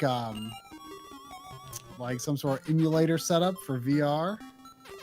Let me Google it real. Let me Google it and see if I can look up any images. See what, oh, okay. It looks like kind of looks like oh, you know, I think I saw some image of this not that long ago. Of this game? No, of this MUVR. It's like people it's like this VR thing where you're like looking at like a CRT and you have like a game shelf with a bunch of carts next to it. Like it's almost looks kind of like a higher fidelity version of that Genesis collection bedroom. Not to say it's like super high fidelity looking, but that Genesis collection bedroom's not that good looking. I use it in videos a lot though. So what is this game? This game looks interesting. This is what is it called? It's called Dark Arms Beast Buster 1999. Okay. Beast Buster. I can dig that. Yeah, he has a gun. I wasn't quite expecting that. Oh, you thought it was going to be like a knife 'em up? I thought it was going to be like a hack and slash or something. Looks kind of cool. And then there was $3 from Squid of Legend. Thank you. Saying IPS modded DMG and SP after seeing your video. Thanks. Well, thank you. I'm glad you enjoyed it. I'm glad that you were able to, despite my own frustrations in that video. I'm always glad when people say, you know, hey, I watched this video, and I decided to go for it. You know, that was very much the point. It was more like, okay, like I was frustrated, I was annoyed. But like maybe you'll see that and see like, oh well, like, you know, I think I can do this better than he did. It was never my intent to discourage people who, you know, thought doing that would be something they would enjoy. And like I said, you know, I haven't paid that close attention to what has come about since that video. So you've likely got much better mods than I had. You know, I mean that whole scene is moving so fast right now. It is so hard to keep up. And like I said, I really need to catch up on what's been released on Macho Nacho Productions, because I feel like I could learn a lot about the new mods that have come about just by taking a glance at his channel for just a little bit, you know? Yeah. Like there's got to be a lot of stuff.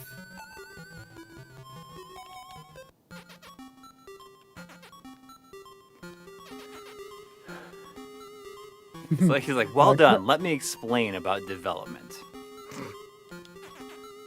Craig Wan says, I have a confession to make. I absolutely hate graveyard stages in games. They give me the creeps. Don't judge me, y'all.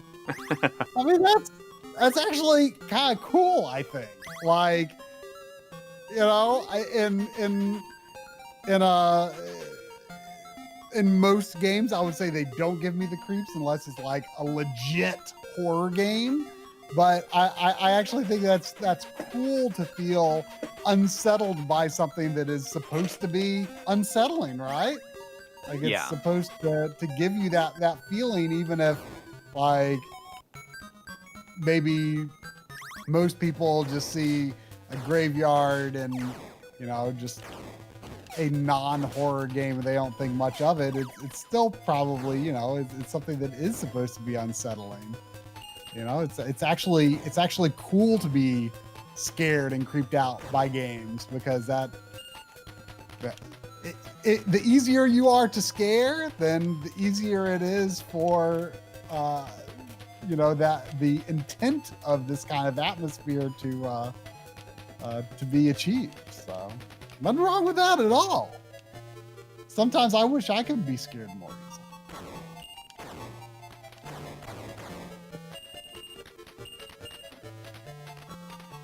I saw that someone was asking when the Mister episode is coming, and that is something I'm working on currently. But I'm also working on another episode. It's simultaneously. It's a bit more casual and more like it's just kind of something fun that I randomly found and like wanted to do a video on. I didn't really find it. I just like thought you knew about it, but it's just like you. It's just like your passion for it, like how it came out of. Yeah, it's just kind of fun. It's just kind of a fun little episode that'll probably happen before, but the Mister episode will be out before Analog Frontiers Part 4.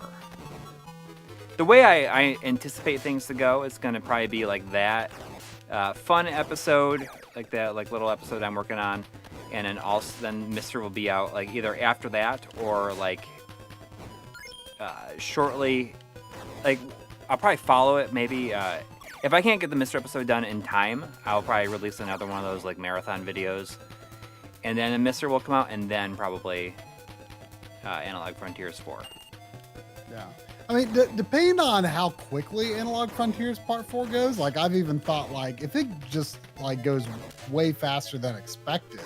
You're just gonna move to the next one, and then I would assume that like that's. I was thinking like just depending on how things fall, like maybe even like just depending on how our release schedule is looking, like maybe even hold on to Analog Frontiers for just like a minute, yeah. Like if the Mister episode is like actually pretty imminent. If it's still going to be a ways off though, then maybe go ahead and release it. But I've definitely thought of that because Part 5 is going to take longer because I have more writing to do for Part 5. But Part 4 I think is going to go pretty quick because there's just not going to be. It's not as difficult of a topic, and it's not something where I'm going to have to gather as much materials for it, right? Even though it's still going to be a pretty long episode. I think it's going to be under an hour, but it's still going to be pretty long. It's going to be the second longest episode overall, most likely. I think I'm pretty sure it'll be longer than one.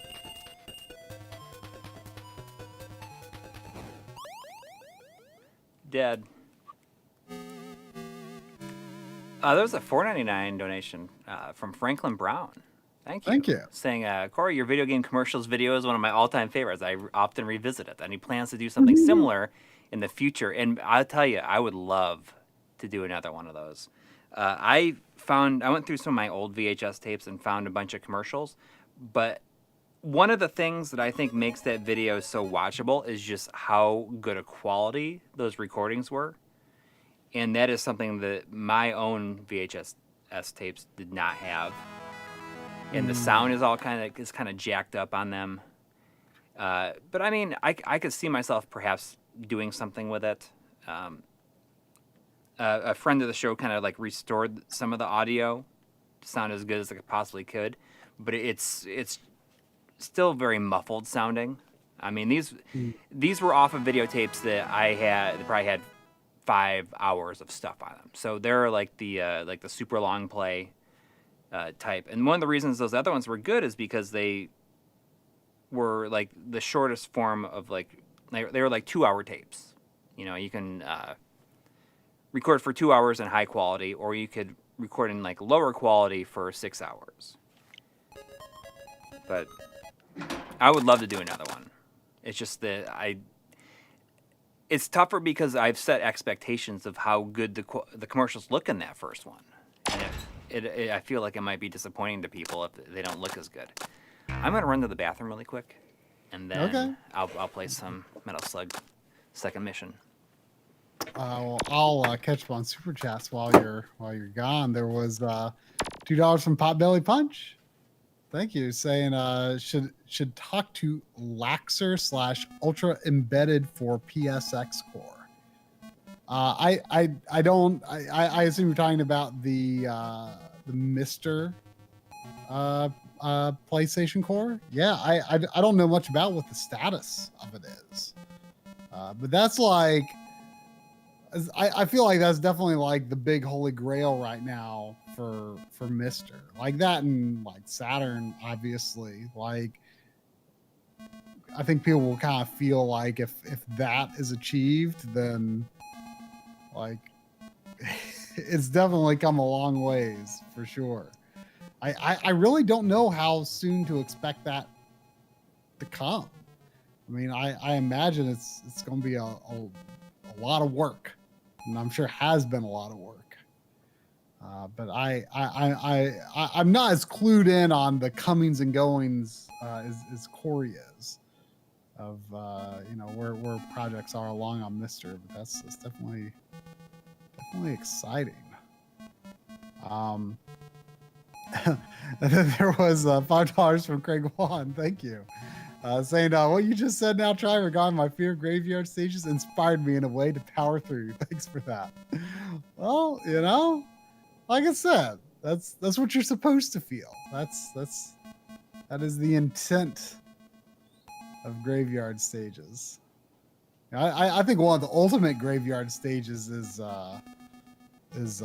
Half-Life 2. That's kind of that's one of the things I love about that game so much is it changes up the atmosphere and the gameplay and the flow of things just so frequently over the course of the game. Like it's a fairly long game and it just is constantly throwing fresh things at you. And that graveyard stage is definitely one of the most memorable parts of the game. Well, that's a relatively stout graveyard stage to power through. But I think you could do Mad Monster Mansion and Banjo-Kazooie. You can handle that.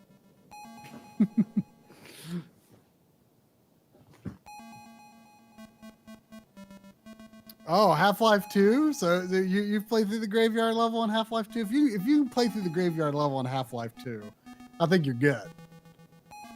I think you can handle anything. I played PC games. I did play Half-Life 2 on PC originally. I don't play PC games. I don't know, like between like 2006 and 2006 and 2008 or 9, I kind of went through a little phase of PC games, and then again, well, I was kind of off and on between like 2006 and 2013 with PC games. I got like my first computer that would run games pretty decently in 2005 or so.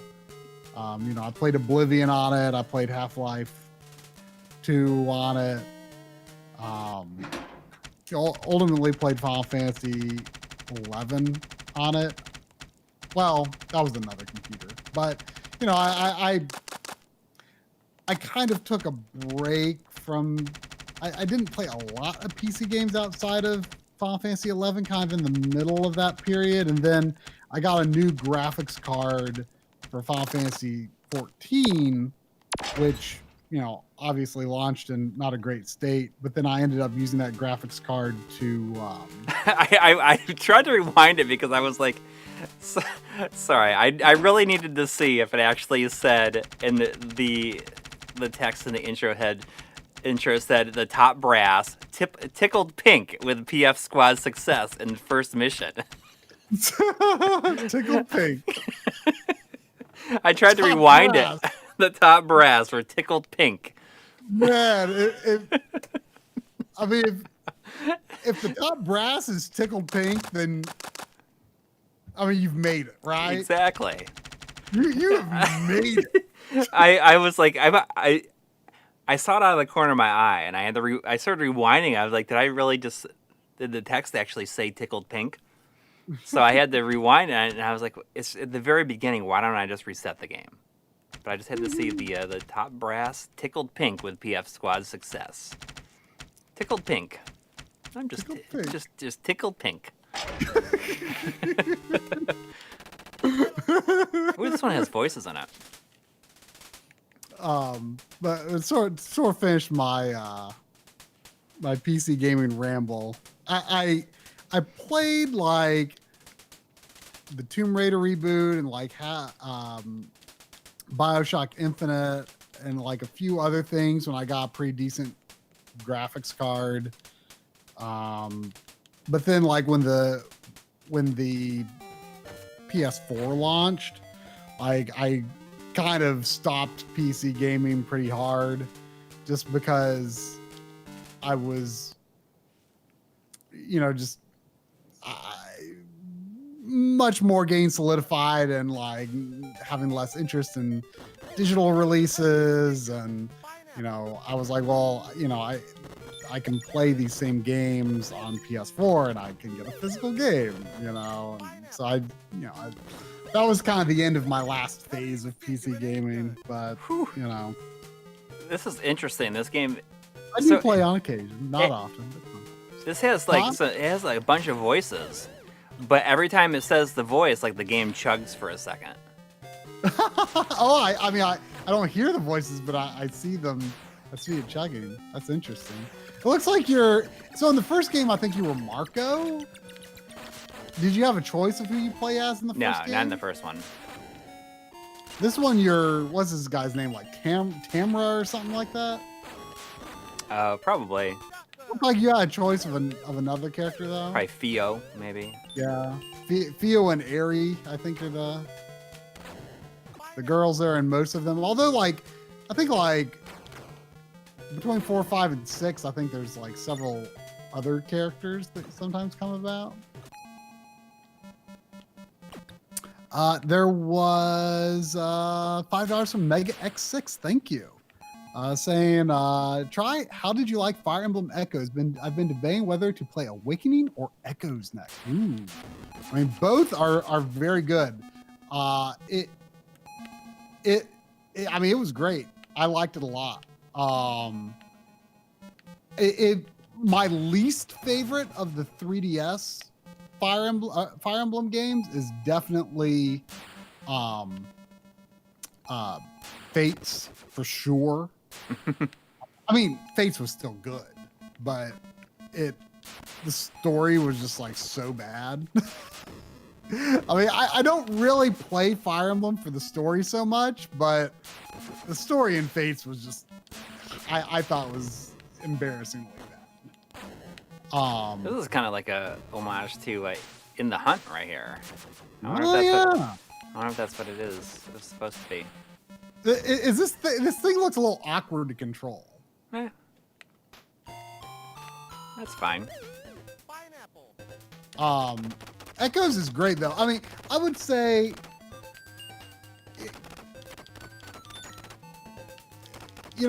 Awakening, I mean, if you want to, I mean, visually, Echoes is actually a very nice looking game for the 3DS. Like the 3D graphics are really good looking at it. I remember Awakening got a lot of flack when it launched for people were so weirded out by the fact that like the character models don't have feet. Like the legs just kind of end. I forgot about that. And like that never bothered me at all. Like they look like hooves, kind of. Oh, look at this. I mean, I don't know if you've changed screens, but this background would be awesome for dialing in the sizing. It's just nothing but dither.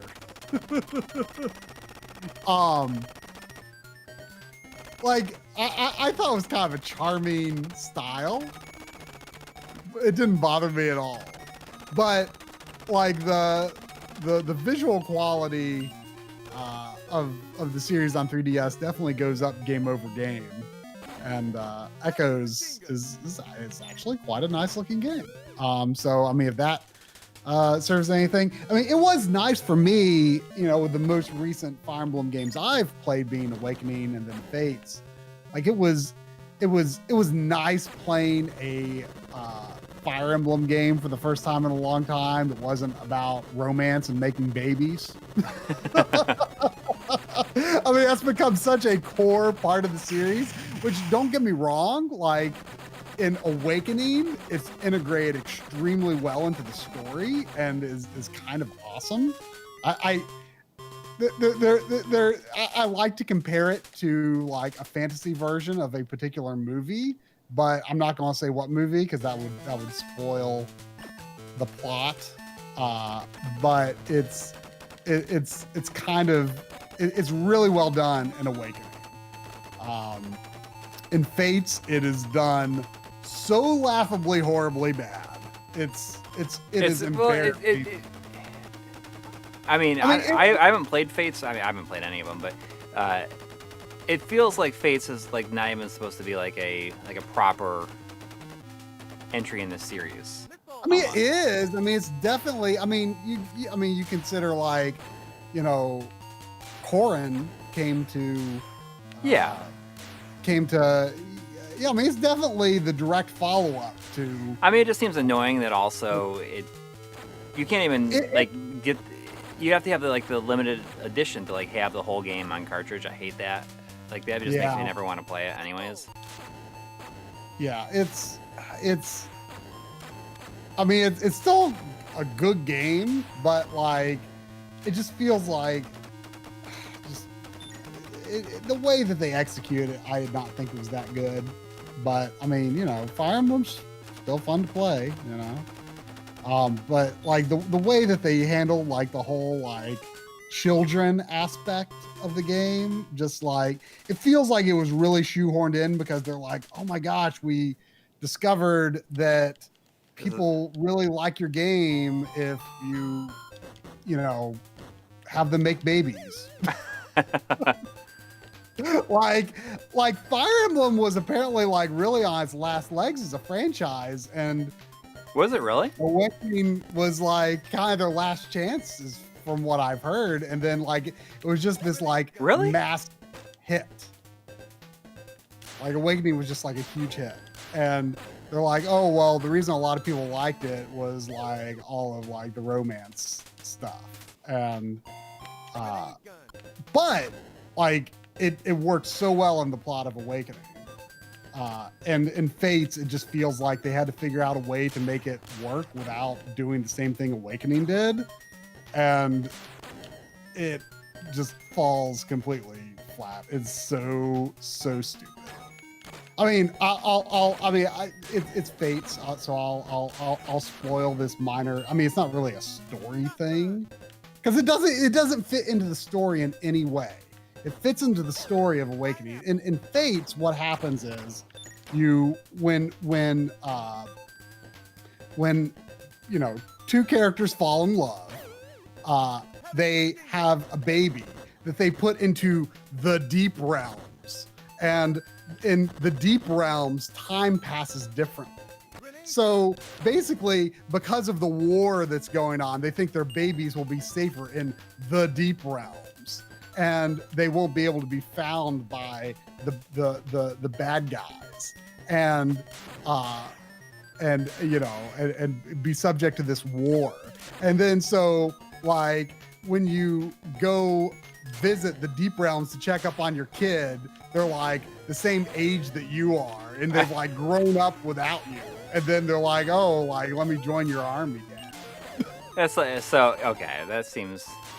It's so stupid. It's so stupid. It's so stupid. Like, it's like, okay, I can maybe understand the first baby that your army has. Like, they think like, oh, this would be a good way to keep them safe. Let's put them in the deep realms. Like, no one else knows how to get to the deep realms. Which, by the way, like the deep realms is like not really that much a thing of the story, although maybe it gets a little bit more integrated into it if you play the Revelations part, which I didn't. But it's like maybe you do one, you're like, oh geez, like this kid like totally grew up without us. Like this sucks. Let's not put our babies in the deep realms again. And they just keep doing it. It's so stupid.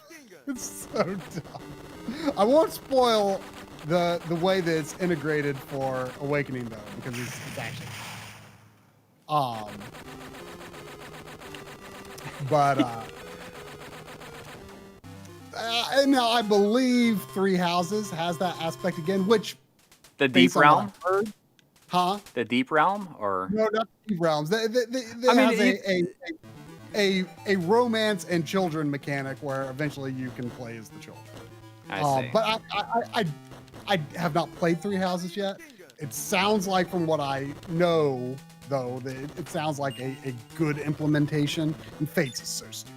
Anyway, that's a long-winded way of saying if you were burnt out by Fire Emblem shoehorning making babies into it, then boy howdy, go play you some Fire Emblem Echoes, because it's just normal Fire Emblem.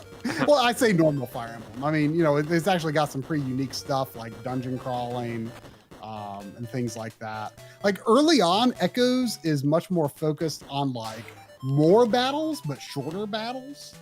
Like there's a lot of, you can kind of grind it out in Echoes if you want. Mm-hmm. It's very different. Each character can only hold one item at a time.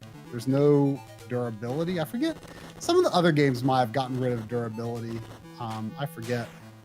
But regardless, it's a very good game. Both Awakening and Echoes are very, very good. But they are different. So it was nice for me playing a game that went back in some ways to some older mechanics, but also did some things that were completely unique to it. So both are very good. So hard to go wrong. But if you want to see like the technical progression, Echoes is much more visually impressive than Awakening.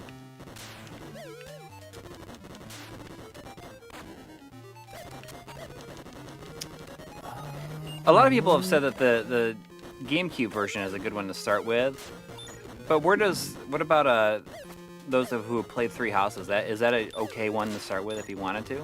I mean, I assume that it's probably positioned as like a good place for people to start if they wanted to. I mean, it might be. I mean, honestly, almost all of them could be these days. Except for the Wii one, right? The Wii, well, not only is the Wii one a direct sequel to the GameCube one, but like it's also very difficult. Yeah. I mean, honestly though, like starting with Awakening, they added the casual mode where you don't lose them permanently. It's unreal. Like you select difficulty level and then casual or classic like separately. They aren't tied together. I see. So you can play on easy, but make it so that if you do lose somebody on easy, they're still gone forever. You Yeah. could, yeah, or you could. I mean, play on in theory, is it possible to like? It is. I assume that it's possible to make the game unbeatable that way. Like if you lose enough people, like you basically are screwed that you would never be able to beat it. You'd have to start from scratch. Probably. I mean, it's never happened to me, but it's probably possible. I mean, the first few times I played Fire Emblem 7, that was the first one that came here. Mm-hmm. Like I didn't actually finish the game, like not because like it became too difficult or anything, but just because it's weird that I have so many of them and I haven't played any of them. I mean, but see, I guess I have all of them except for Fates. When I think about it and I say that out loud, it's like, how did that even happen? All the ones that came out here anyway. What? All the ones that came out here. Right? Yes. So you've got the Wii one. Yeah, well, I got the Wii one at the Nintendo store, like after the Wii U had already come out, and it was just they had a ton of them there. I bought it as like brand new. Yeah. I can't believe like that at the World Store. That's crazy. But I mean, honestly though, now like almost any of them are pretty easy to get into if like you were afraid of like the permadeath mechanic. I mean, I have been a hardcore like permadeath person in Fire Emblem for a good long time because I felt like that was one reason that I didn't finish the first GBA one at first, because I was resetting the game a lot when the map didn't go my way. And I felt like you're the depriving fact that I yourself was of like having like a real experience with it. right, and it also took away the tedium of like, oh, I feel like I gotta reset. Like, no, like you commit to the consequences. It both makes the game like a lot more intense, and you know, you also then aren't resetting all the time, which is boring. So Yeah. I was a big proponent of permadeath for a long time, but I was talked into playing Fate's Conquest with casual mode. And that's the really, that one's supposed to be really hard, right? That's the harder one. I was talked into doing that, and I said, okay, well, fine, I'll try it. And you know, and like I you know, I kind of feel like, oh, now that I've done it, it's like there's no turning back. Like I kind of feel like a filthy casual now, you know. It's like well, I did it again with Fire Emblem Echoes, but like part of the reason I did it with Echoes was it was kind of like, well, I'm already like behind one game in the series. And like I really want to get to Fates, but I don't want getting through this one game to be like this huge ordeal, you know? Yeah. So that was one reason. And like the game started off really easy, but then it got pretty hard. So it was probably for the best that I did play on casual. But I'm undecided on what I'll do with Three Houses, but or when I'll even get around to it. But there is this fear that it's like, oh, there's no going back, is there? But like deep down, I want to go back to classic mode, but I'm just like, I don't know if I can. Now that I'm a filthy casual, that you know, it takes long enough for me to get through an RPG as it is.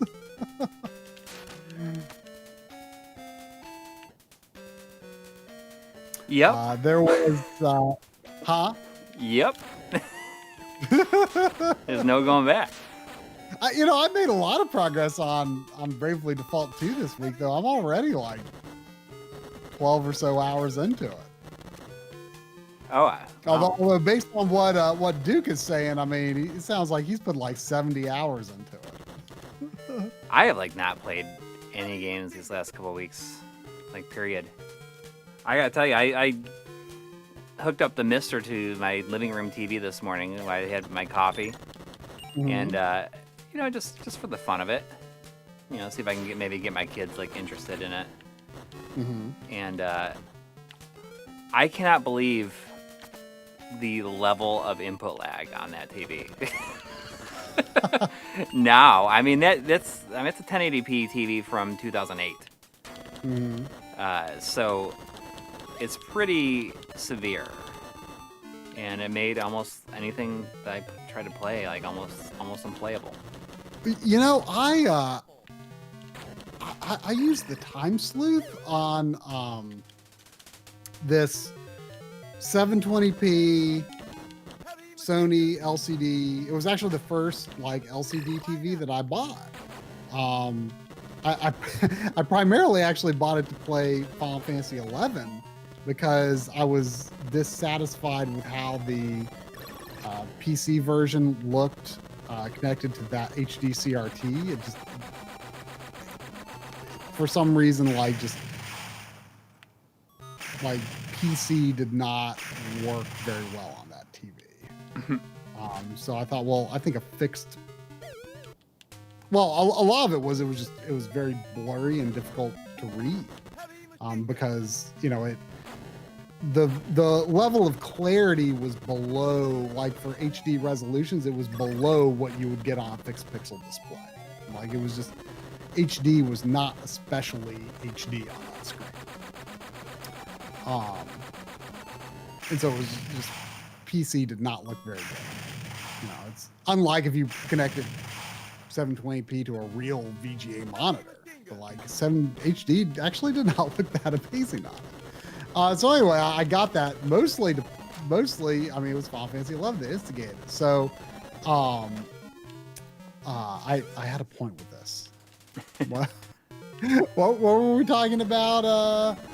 Oh yeah, that TV. So I bought that TV in 2010. And you would expect the input lag to be horrible on it, right? And Yeah, I would. It's been at my parents' house for a long time now. And I actually tried the time sleuth on it not that long ago. Like, the readings on it were insane. Like, good. Really? Like, I should try this. I'll try the time sleuth on the upstairs TV tomorrow. Like, see where it ends up. Like, I almost don't know if I believe it. Like, I played some Mister on it, and like, it felt good. It felt responsive, but I still like am not sure. Like it was like, I want to say it was like, it might have been like 5 milliseconds or less. Like, I was really shocked. Like, I'm almost not sure if I believe it, because like the screen also has like a ton of ghosting, so I don't know like to what like if ghosting can like throw off the time sleuth's readings. But like I need to go back and test it again, because I just like I could not believe how fast it was. Like, it was the fastest thing I'd tested outside of a CRT. I'm just like, there's no way that this Sony LCD, like, it doesn't even have like a selectable game mode. Like, it just, it just does. Really quick, before I see there's a couple of donations coming in, but I want to propose this to see if anybody would be into this. Would anybody be okay if I spent like the last half hour of this just kind of playing some Atari Lynx on the Mister? Would anybody enjoy that at all? Let's see what people say. I'd be curious. While you get an idea of what people want, John Perry G, old JPEGs, $2 saying excellent work yet again on Analog Frontiers Part 3. Enjoyed it. well, thank you. Thank you very much. All right, people are saying do it. All right. It was, as you know, a whole lot of work. And then also $2 from Warren Hokie. Thank you. Saying thank you for Analog Frontiers. Should I read that thank you in like a Beatle voice? Like, thank you. I'm not sure. I was just I wasn't able to warm up to that, so I don't know if that was a good Beatle or not. But thank you. I mean, obviously, as you all know, it was a lot of work. It was a lot of work. I'm feeling inspired and ready to move into Part 4 though, and I'm excited knowing that it's not going to be nearly as difficult. Is this the first time one of my Mr. backgrounds I made has appeared on stream? Yeah. Stream. There was one or two of them in Analog Frontiers Part 4. I know that the Ghouls and Ghosts one appeared. Maybe another one, I forget. I actually, if anyone is curious about like how to size things, Firebrand X has this really cool video about sizing screenshots, that would obviously be like a 1-to-1 pixel sizing, square pixels, to size them to have the correct aspect ratio.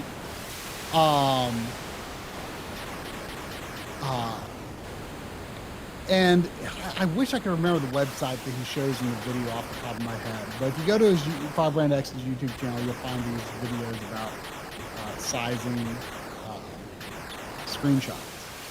And there's this website that has like the pixel clock of every system.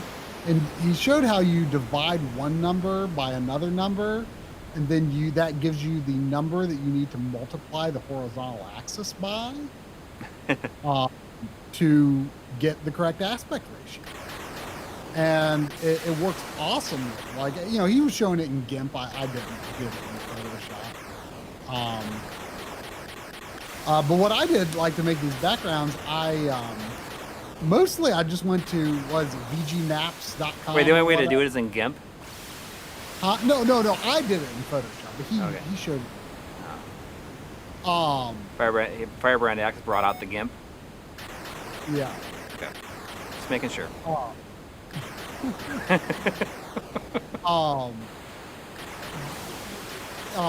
But I went to vgmaps.com and just like, copied the screenshots, found a part of it I wanted to use that would fit, in a 16 by 9 area, and made them the correct pixel aspect ratio. And it was really interesting I did a couple of arcade ones, and like CPS 1 and CPS 2 like have ultra high horizontal resolutions, and if you don't correct them for aspect ratio, they just look way fat. Also, this game is kind of neat looking. Yeah, I mean, this was arguably the killer app on the system. I mean, it's a pretty good looking game. And, as an Afterburner fan. Yeah. It kind of looks like a slower Afterburner, which actually seems more my style. And you know what? It has smoke trails on the missiles, which, I mean, was hugely important to me. Inexplicably important to me. I don't know why, but I mean. So you owned this game as a kid? Yes. I mean, when I bought the system, this was the game I got with it.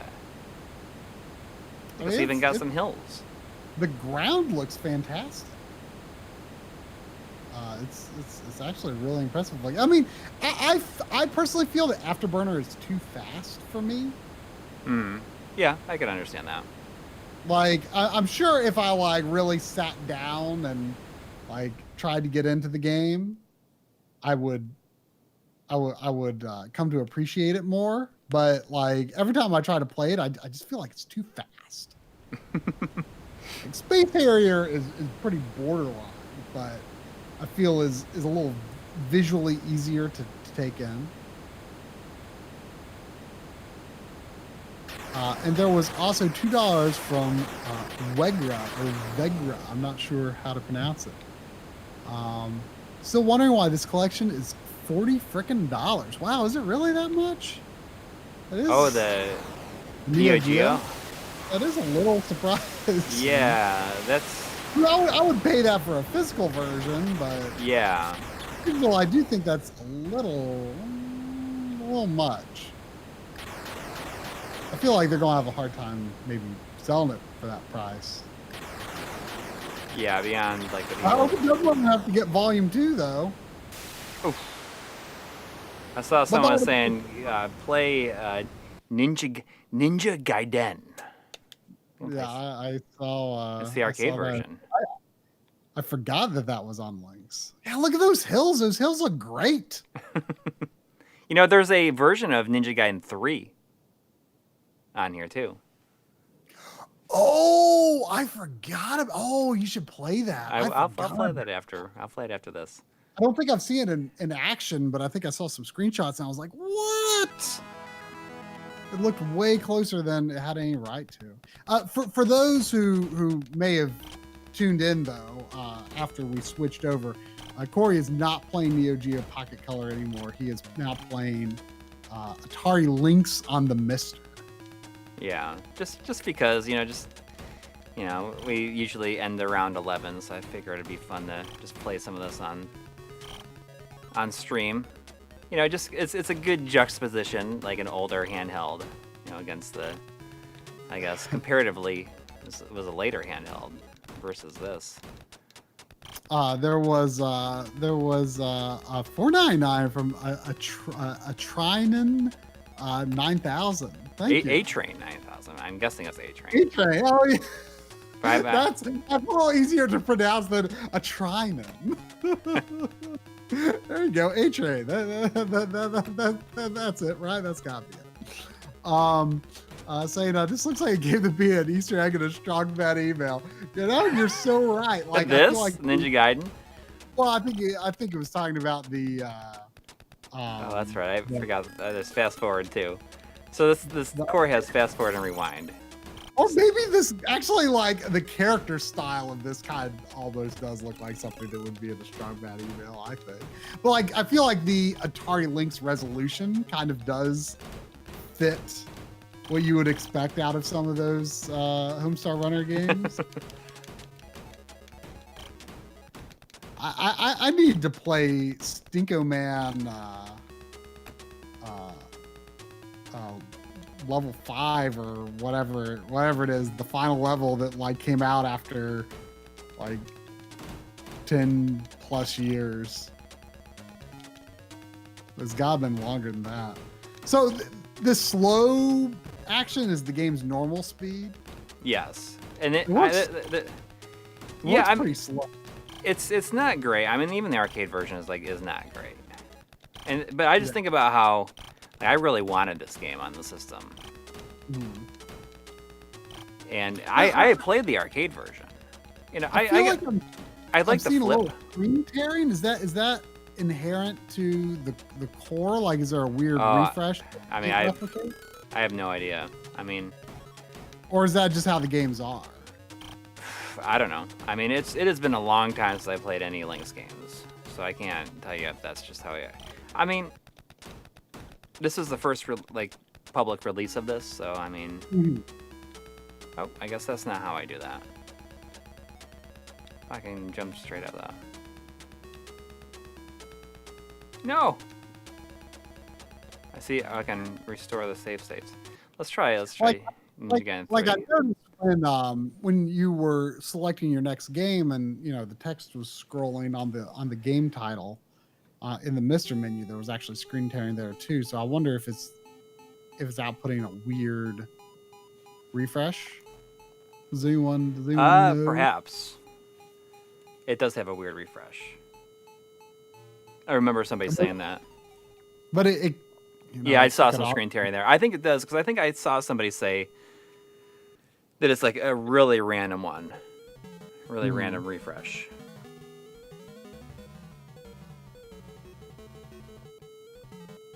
Man, I mean, look at turn on the buffer so it doesn't tear. Is that... there it is. Buffer video. There we go. There we go. That's better.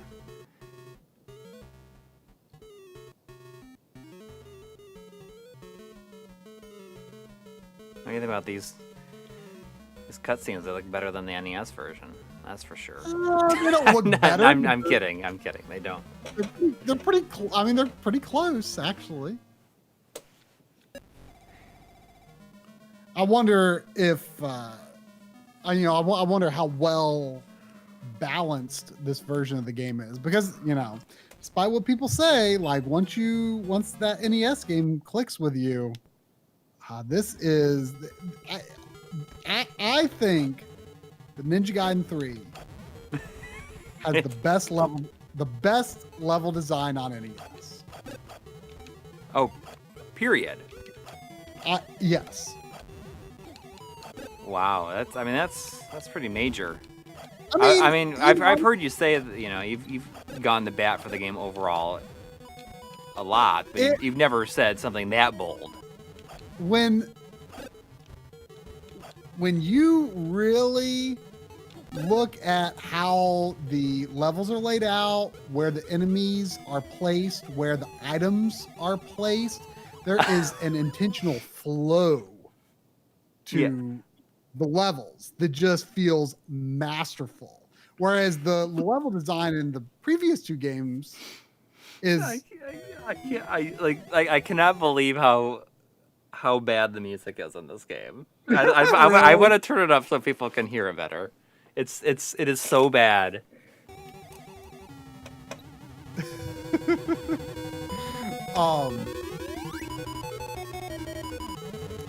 But everything is very intentionally placed. Whereas the first two games, I mean, they're classics. Don't get me wrong, but the level designs are very haphazard in them. The enemy placements very haphazard. In this game, there is clear thought about where every single enemy is placed, where every single item is placed, where the platforms are placed. I mean, when you understand the level designs in this game, like they are absolutely incredible. I'm seeing calls for turning it down.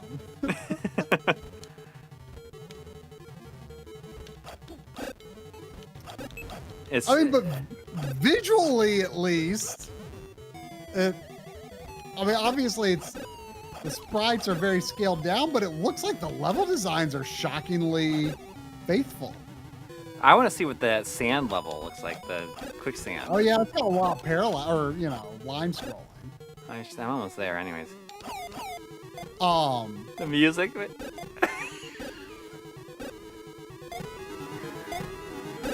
I'll have to bring up the stream archive. It's so bad. Or I could just. And then what's weird is that your life bar like depletes in reverse. Oh. So like, see how it's full? As I get hit, it gets like little marks on it. It looks like all of the NES artwork was just like nearest neighbor scaled down to the Lynx screen, which, I mean, it looks. This is the. You're like, the game. It's not so bad. I mean, I'm impressed that, it looks like the level design is relatively faithfully preserved. Yeah. So I don't know. I think it's interesting for sure.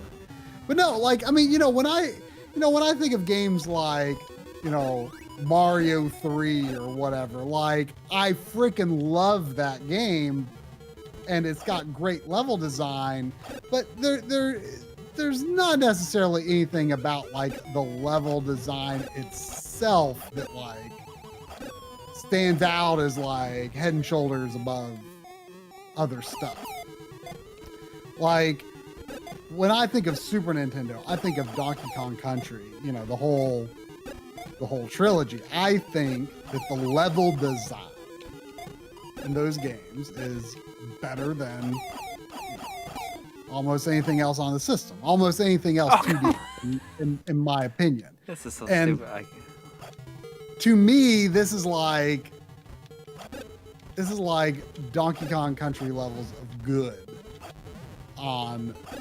in terms of level design on the NES.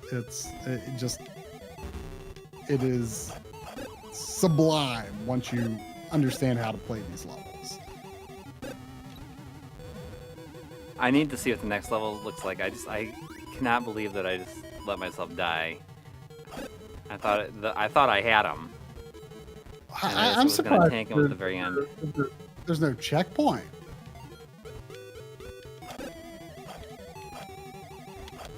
I wonder if it's like that all the way through. Wouldn't it be funny if that was the way it was? I mean, if it uses the Japanese version enemy placements, then it probably wouldn't be that hard. But I mean, the last level, what one level design criticism I will level at Ninja Gaiden 3 is that the last level, I have never gotten through the last level without running out of time. Like if you either dying or running out of time, because if you die, your time resets and then you'll be at a checkpoint of some kind. But like from the very beginning of the level, the time limit is just so restrictive. I'm sure if you were like actually a speedrunner, you could get through the level without dying. But like, I'm pretty decent at the game, but I'm no speedrunner. I can't get through that level without running out of time. Finally. Oh, on my screen, you just got to the boss. You've only hit him once. Yeah, let's definitely remember to turn that latency feature back to normal next week.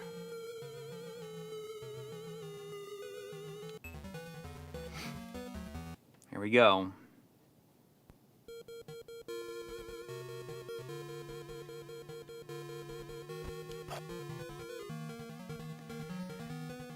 Oh, the music.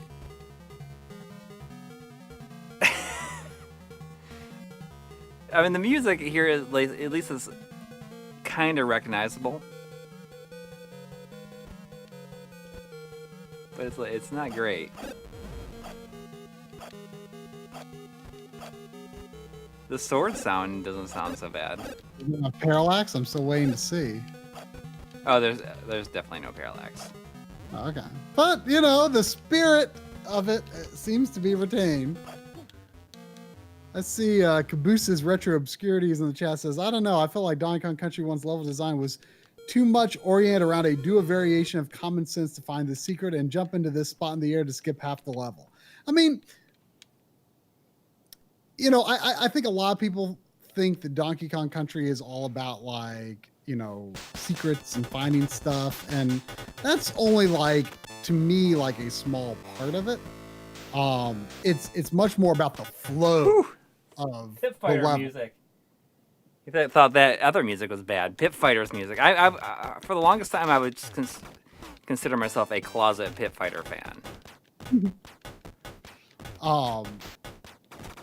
But Donkey Kong Country, the whole series to me is really more about the flow of the levels, less so about the secrets you find. I mean, that's sort of a fun side thing in a way, but to me, it's all about the enemy placement and sort of this flow through the level and the way that you can roll through enemies and build up momentum as you boom, boom, boom, boom through each one.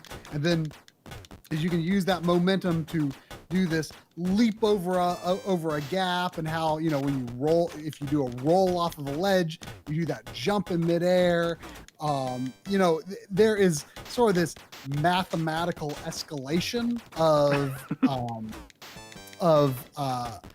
the sort of the concepts that the level throws at you over the course of the level. You know, they'll introduce sort of an idea early in the level. Ooh, look at those graphics. On it, you know, there will be 2 of a certain type of enemy, and then there will be 3 of them, and there's sort of these increasing patterns of certain challenges that level sort of has a complete realization of by the end of the level. And then in a lot of ways, the concepts of each level are kind of unique within itself. You know, there are obviously recurring enemies and concepts and things, but each level sort of has sort of a unique sort of concept. Is he like putting his shirt on when it's like, he doesn't have a shirt on right there. He doesn't have a shirt on, but then he just stands in a certain way and he has a shirt on. It's like it turns blue or gray. Like. This definitely looks a little framey. just a little bit. Just a little bit. Is there there was a looks like there was here's a donation from Chuck. It's not in the chat. Correct. It looks like it was a Streamlabs. Says from Chuck 6402 with $5. Thank you. Says always look forward to the Sunday night streams. Hope you're both doing well. I was doing great till I played Pit Fighter. I mean, I'll tell you, I've been doing great this week. I mean, it's been a feel good week for me.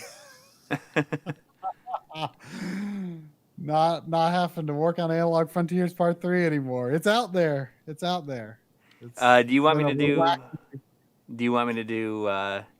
We want you to do Ben Brody's because I think you do better than me. I don't know if I don't. In my mind, it always sounds really good. I gotta get real close here. $2, but you have to say it like the MK announcer. Ben Brody wins. I wasn't totally sold until you said Ben Brody wins. that kind of sold me on it. I think you did pretty okay. Friendship. And then there was $5 from good old Show. Saying $5, but you have to say toasty as well. No, you gotta say toasty. Oh. Toasty. We're gonna play some. Yeah, it's been a while since I heard that. Hard driving. Now that I hear you say it that way, it's like, oh, okay. Here we go. You know what time it is? Look at this hard driving. Oh, Lynx hard driving? Oh, I can't wait. I'll take it. Imagine look being at that. Look at that like sprites or background scaling or maybe it's just by hand. No. The Lynx can do scaling. Huh? The Lynx has hardware scaling and rotation. Okay.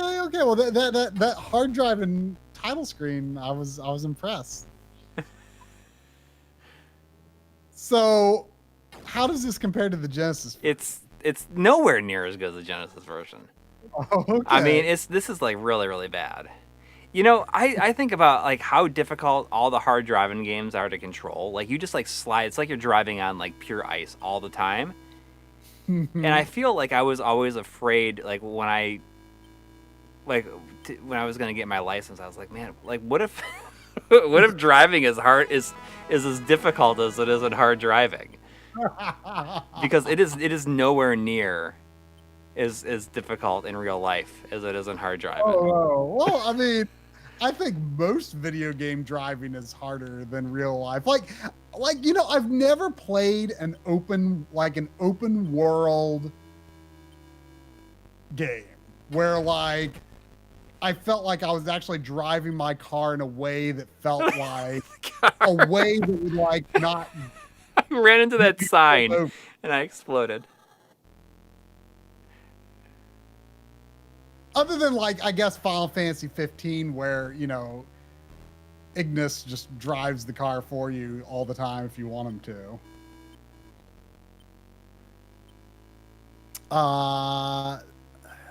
There was a couple of donations. There was $5 from Aaron Welsh saying, "Someone please Photoshop a video try going on one of his monologues while a nuclear bomb goes off in the background. He pays no attention."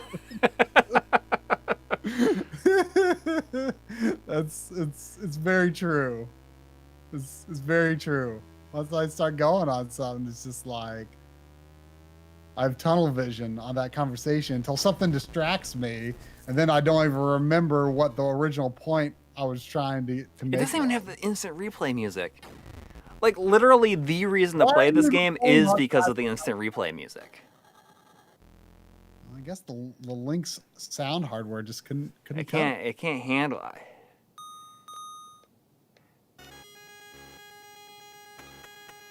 Like the instant replay music is the primary reason I like that game. How did you crash? Like starting to go up that loop-de-loop. Oh my god! It has it has a version of Toki. Oh man. You should do a video all about Toki for April Fools. Yeah. Yeah. Yes. Ooh. Yes, you should. And there was also $5 from Larry Hastings with a comment I think you can relate to, saying, "I got a Lynx in its first year. The eternally best game for the Lynx is Chip's Challenge, but maybe puzzle games aren't so great for streaming." Yes, I mean I'd agree. I'm familiar with the name Chip's Challenge, but I don't know. Well, Chip's Challenge, like that was kind of an older game too. I feel like I got this game, or not Toki. I got my Lynx with my birthday money.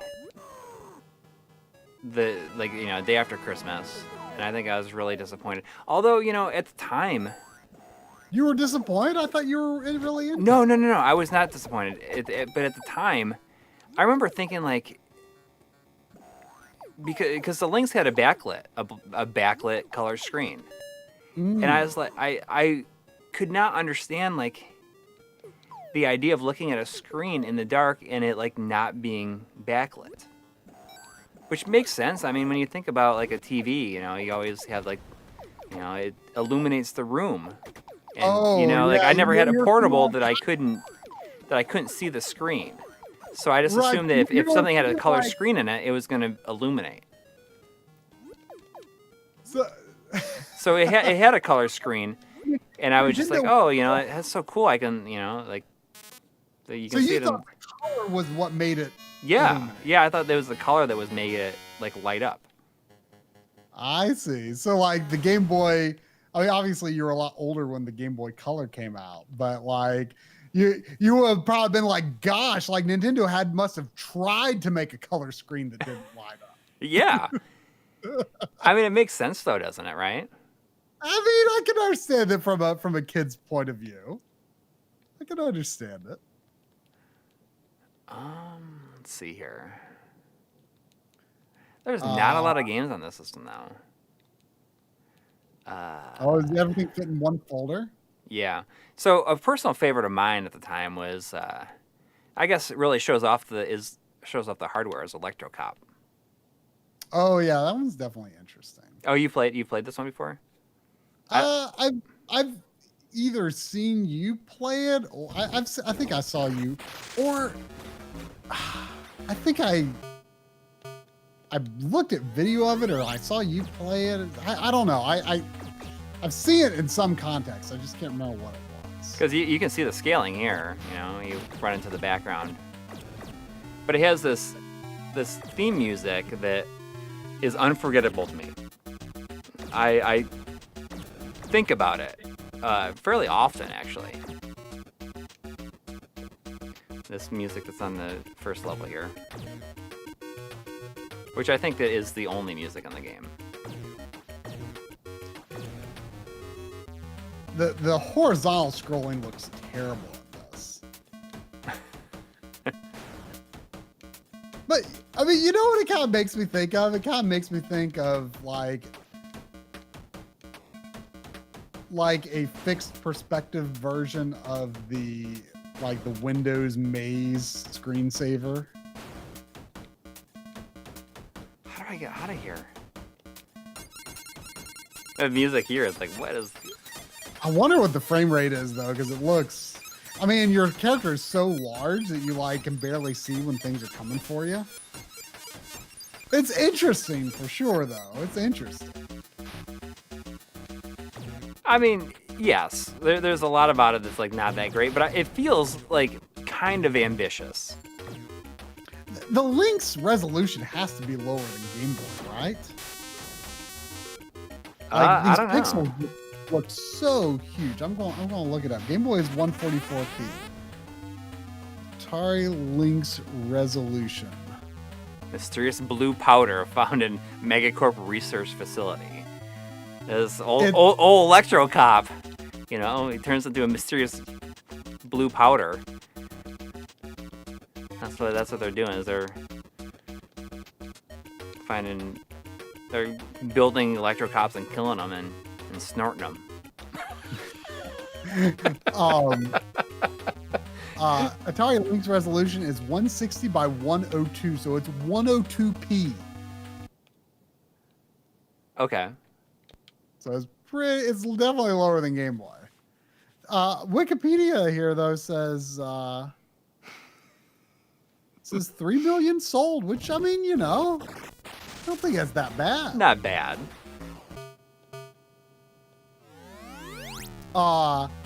There was also another Ben Brody saying, true or false, Eggs Benedict is the best breakfast. I mean, it's up there. It is up there. If it is not one of the best. Jeez. I like Eggs Benedict. I will, if I am out, I will, and I see that it is available. I can see myself getting that. You know, I have to confess, like, when you know, obviously this hasn't happened in a good while, but you know, on the occasion that you know I might have breakfast out with my parents, my dad will often order eggs Benedict, and I have to ask every time what exactly is eggs Benedict, and I never remember what egg. Yeah. So what is it? What defines it? I don't know, isn't it like the like the boiled egg? Like it's kind of like a weird kind of like a boiled egg, like without a shell, and then it's on the like a. I feel like it's not a boiled egg. I think the thing that I will always go for over it is a poached egg. Yes, that's it. With Honda, yeah. Big fan of huevos rancheros, which is good. I mean, for me, it's if I'm ordering breakfast out, it's really hard to say no to an omelet. Like just an omelet with a whole bunch of stuff in it. Yeah, I like a ham and cheese omelet. I like sausage and peppers and cheese and ham and just give me a bunch of stuff in an omelet. I love omelets. Play some Road Blasters.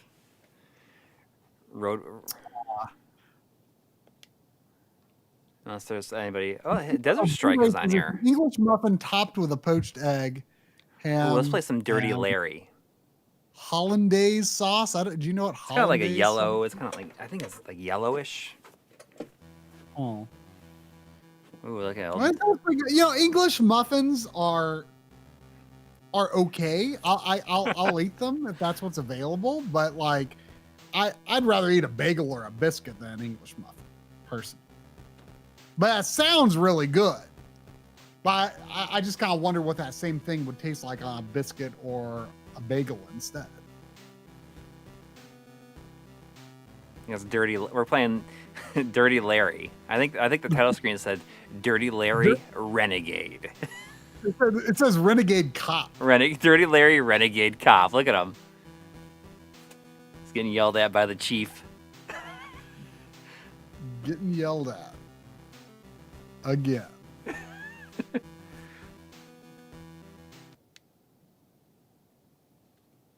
He's like out for justice. He's such a good cop.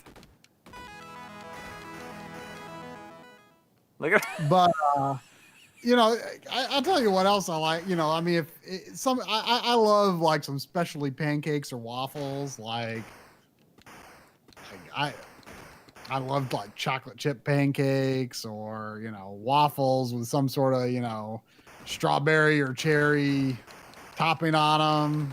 I mean, that's pretty good too, but. Oh, this game has up to jump. Oh. Look at him. He's blasting everybody. There's $2 from Ben Brody saying, true or false, Skyline is better than Gold Star, and that is absolutely true. 100%.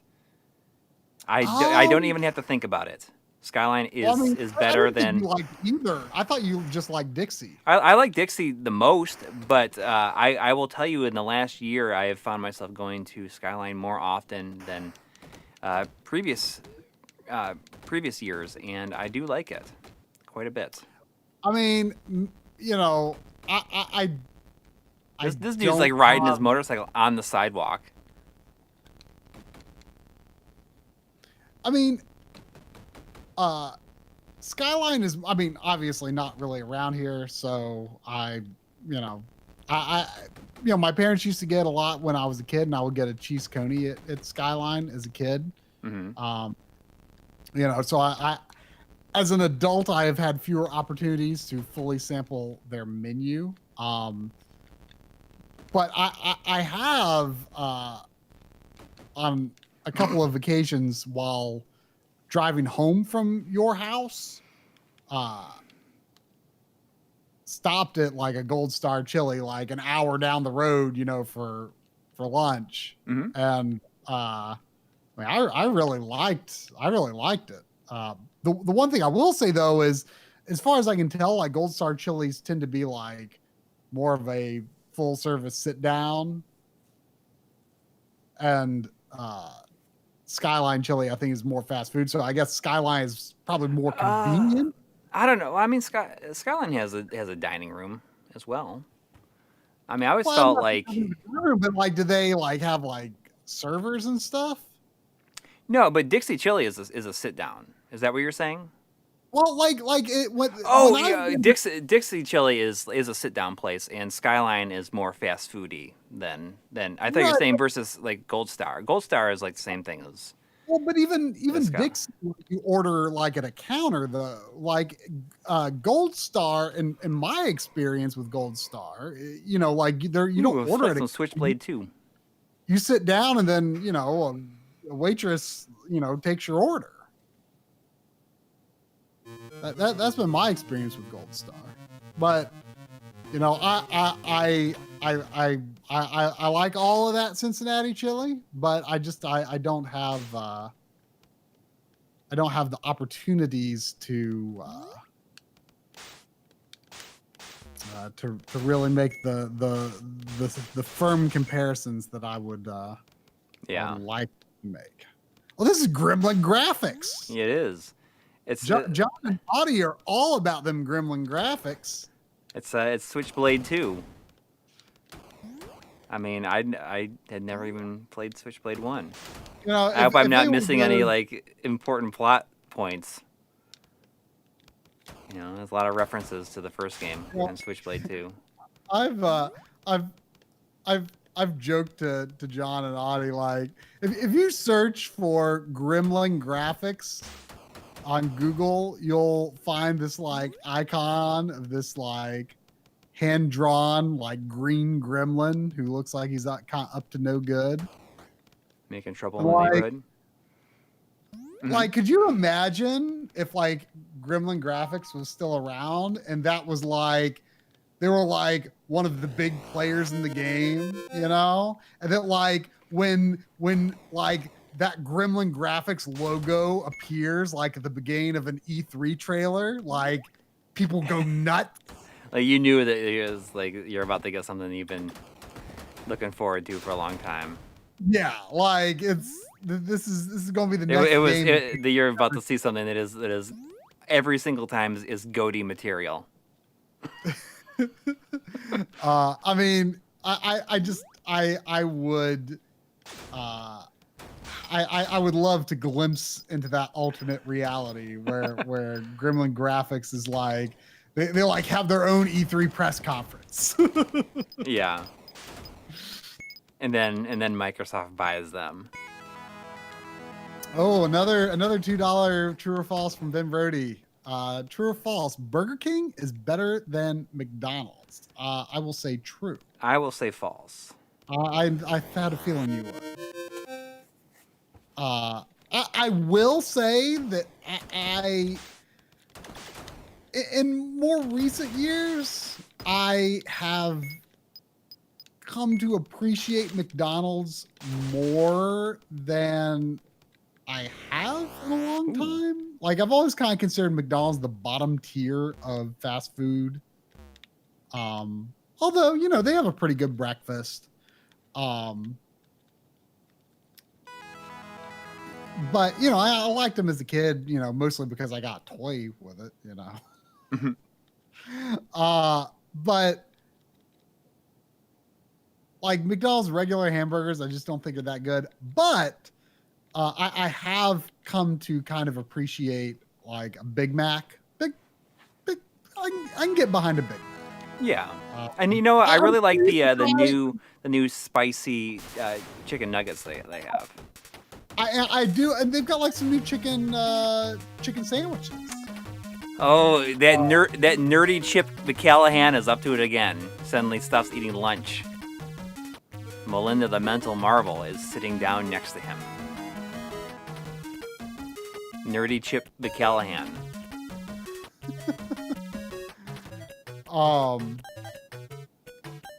Sorry, I don't mean that.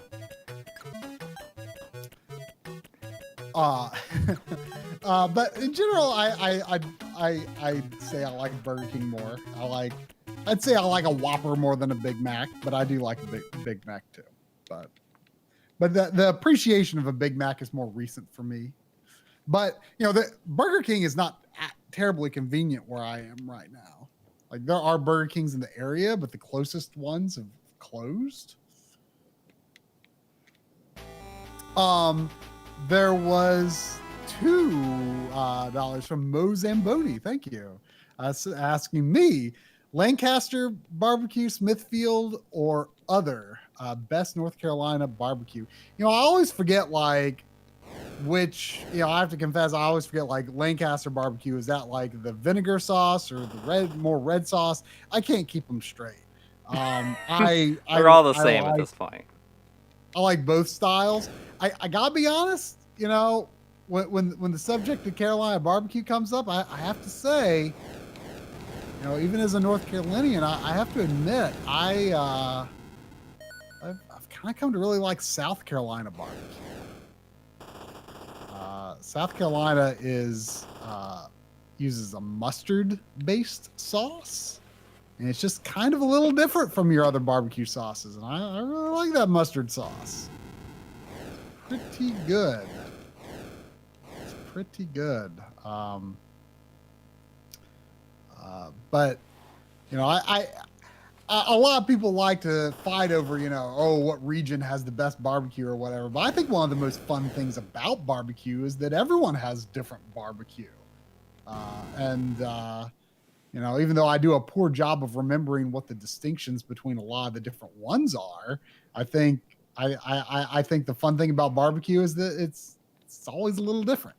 Everyone has their own specialty way of preparing it or a special sauce or whatever. That's what makes barbecue an experience. Are the regional variants.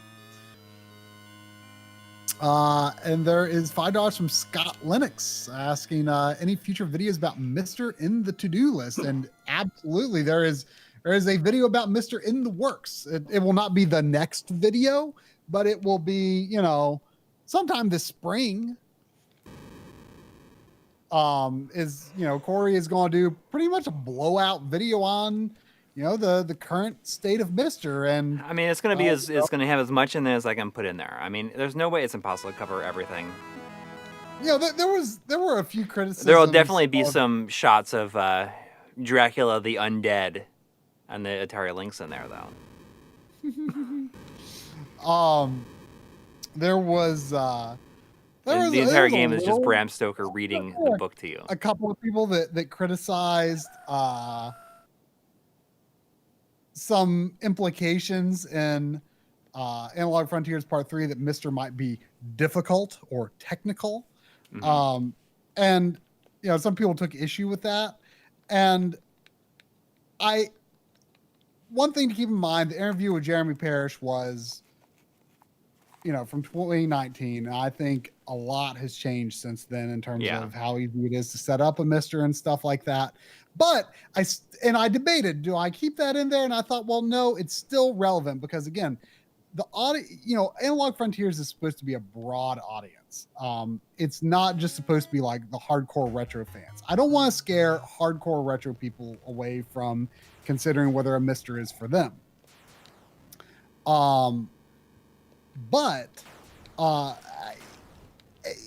any amount of DIY, any amount of, complicated setup, Mr. is something you have to be serious about. You do have to be serious about. You do have to be willing to work for it. And I think it is fair, especially when you're considering, mini consoles or even something like an analog FPGA console that, man, this looks kind of great. Road Blasters? Yeah, I liked it in the arcade. This is one that I definitely wanted. It's one of the faster looking games on the system for sure. Yeah. But you compare to an analog system or the AVS, those are ready to go. Even if you don't fiddle with the settings in them, like you're still getting good results. Like they're just ready to use, easy to use. Like that's what a lot of people are looking for. Frankly, me too. I mean, I have to confess, I have never set up a Mister from scratch. You know, my Mister it's really was easy, already, especially with the installer. No, it's a lot easier than it has been. But I mean, it still takes. Yeah, I've said it before. I think that it is much easier than setting up a like a RetroPie. but I mean, I agree. I mean, RetroPie, even setting up like RetroArch, I think can be kind of annoying. Like, it is not made with the implication of. I'm gonna do You Sun know, I Runner think a next. lot of people think that people want to fight against the mentality that maybe Mister is more complicated than emulators or more complicated than a Raspberry Pi. No, I think That it's a lot was easier. not at all what Right.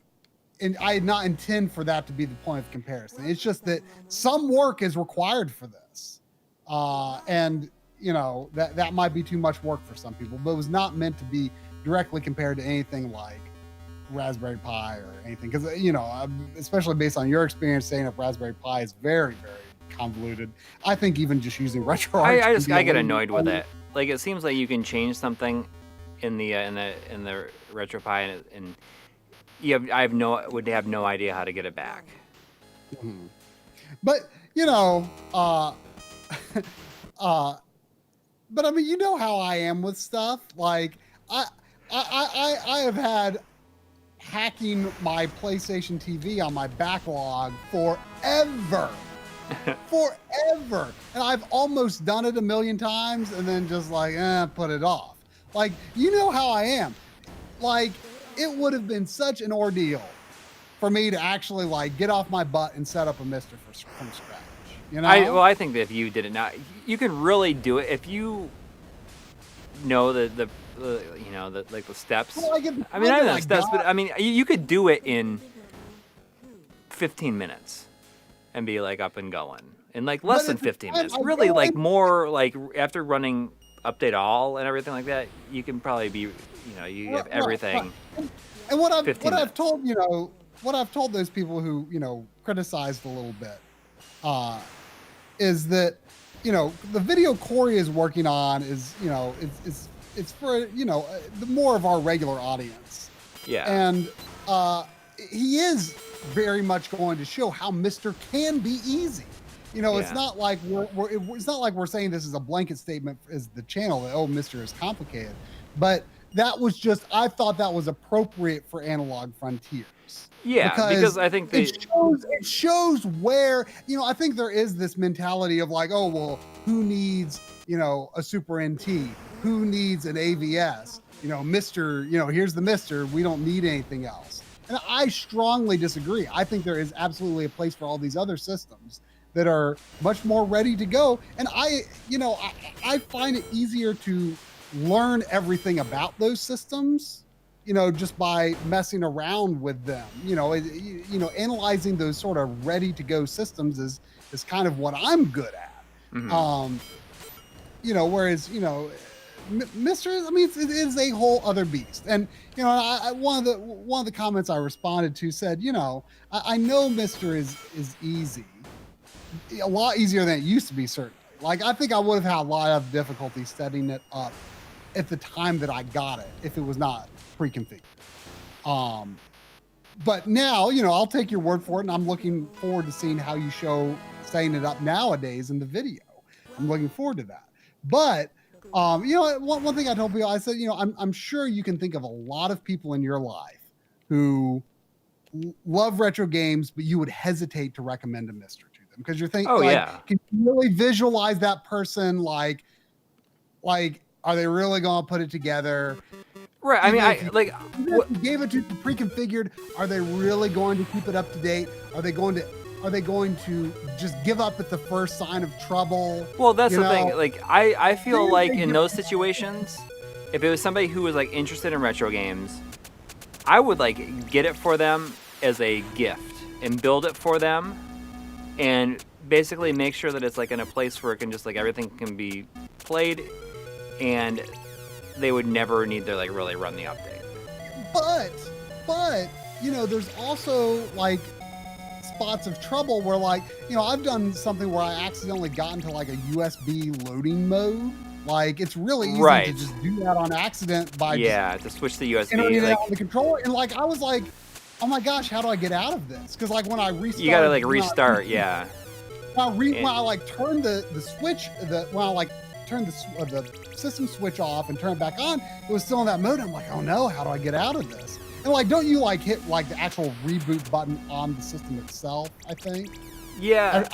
I mean, for those who don't know what he's talking about, it's like very easy to accidentally do that. Like, and if you don't have everything installed on there, it's like if you hit back and it takes you to the screen, it like defaults to switch the USB. So if you just like hit back and hit confirm, like twice, you would switch into it, and it'd be pretty. It can be convoluted of how to get out of it. Yes. So I mean that's what I'm saying. Like, Mister is, broadly speaking, probably for most people watching this stream, Mister is for you.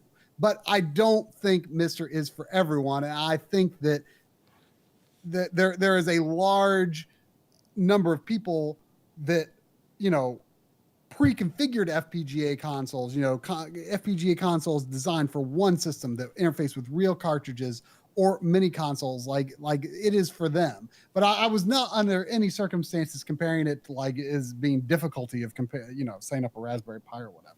But anyway. That's enough rambling about that. There are that was in response to a super chat. So, yeah. But yes, that is. I'm gonna play some Cadillacs and Dinosaurs as we like answer these last couple questions. I'm gonna play some Cadillacs and Dinosaurs. I was playing this morning, and I never really played it, but the soundtrack in Cadillacs and Dinosaurs from Capcom is so good.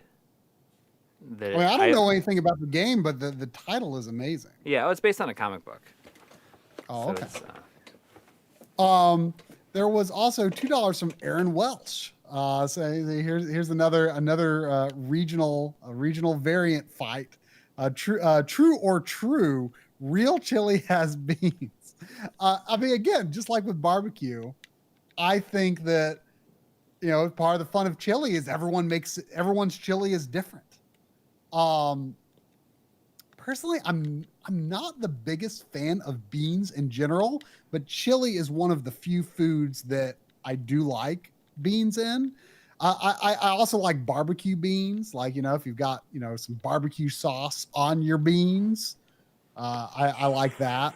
So I do like, I guess I think of chili with beans as more complete chili, but in truth, sometimes I kind of like chili without beans better. You know, like more like Texas style chili, I think is like no beans, and I really like Texas style chili. Like Texas Roadhouse has really good chili.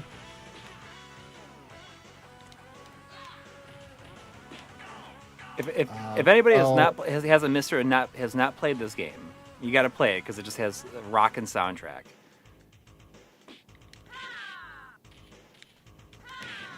It's a 3-player beat 'em up. It's a 3-player beat 'em up that has 4 characters but only 3 players. Yeah, and it has guns. I hate it when that happens, though. Well, I think it's nice because it gives you more options. Okay, the next is true or false. Hardee's is better than Wendy's. That's actually a little tough. I barely had any Hardee's, so I can't really do it. Yeah, I mean, Hardee's breakfast is extremely good. Their breakfast is very good. Great biscuits. I would say. I killed that guy, and he's flat out to like drop like this cooked pork chop dinner or steak dinner. Look at that burger. Look at a good-looking burger. I would say I probably overall prefer Wendy's though, but like Wendy's is definitely a lot more accessible for me. Like Hardee's is just, you know, There's not as many of them around here, but I like them both. Hardee's is, I guess, a little bit more like a special treat, I suppose you could say. Also, this boss's name is Vice T. Sorry, I killed his little dino, his little raptor. He looks like he's like Yoshi from the Mario movie. Yeah. Also $2 from Ben Brody saying fact. Montgomery Inn has the best barbecue ribs. I don't think I've ever eaten Montgomery Inn. I don't. Is that a chain? Yeah, I don't really know too much about it. Really, you know, to be honest, like ribs is only something that I've like more recently kind of been getting into. So it's something that I'm interested in branching out and trying the ribs from various places a little more.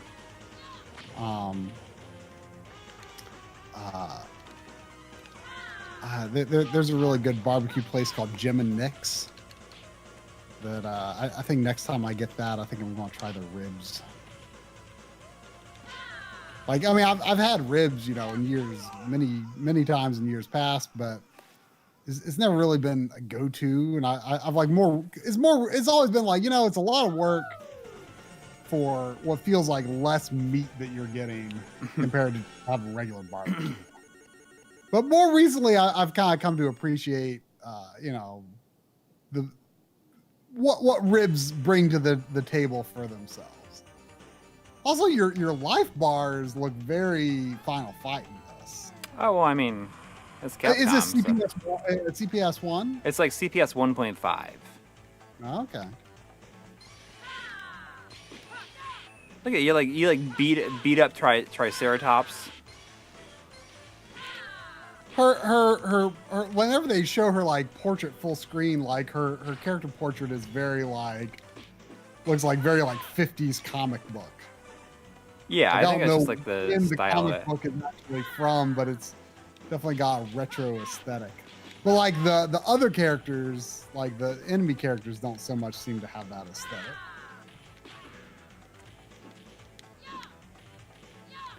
And then there was $5 from Larry Hastings saying, try the secret game in Battlezone, bigger and neater than the real game. On tank configuration, press option 1 twice and hold option 1, press pause. Didn't that come up in like, was it a GameSack video or something?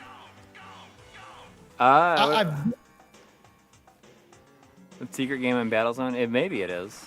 I mean, I don't recall it. I've definitely seen that brought up a couple of times before.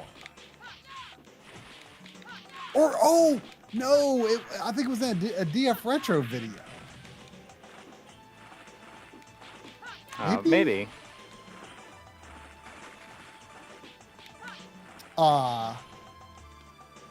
Yeah, it definitely seemed interesting. I don't remember specifically, but I remember thinking it seemed interesting. And then I know you already fulfilled this. Yeah. Saying, let me get the California Games surfing. Sorry I didn't play it longer. It looked pretty impressive.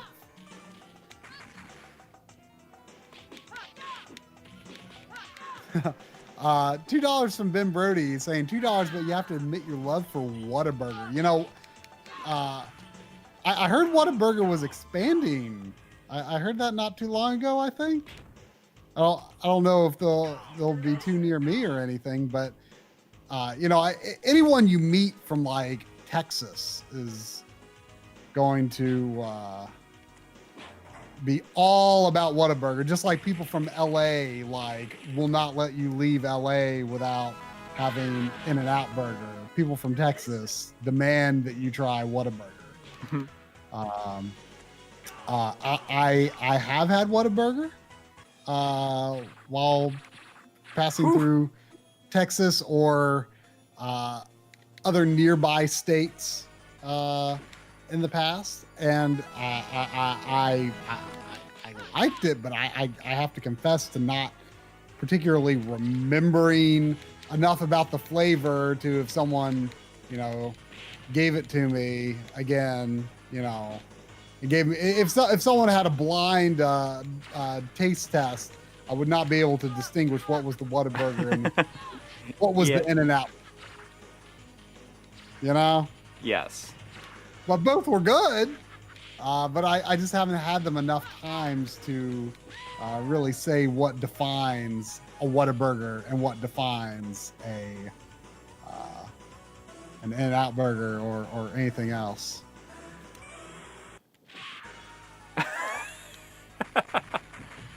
Ooh, I'm this guy now. I'm Mustafa now. He shows up with a rocket launcher.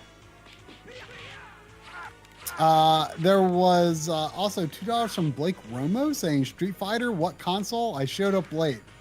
No, this is Cadillacs and Dinosaurs on the Mister. It's a CPS 1.5 game. Unless he is actually watching like earlier, from like an hour and a half ago, and maybe seeing some NeoGeo Pocket Color. Yeah. In which case that was what, SNK versus Capcom on NeoGeo Pocket Fighter or NeoGeo Pocket Color. So if you are watching that point in the stream, speaking of burger, look at that burger. Here's something I'm looking forward to seeing it. Hamburgers are one of the best recovery items. Yeah.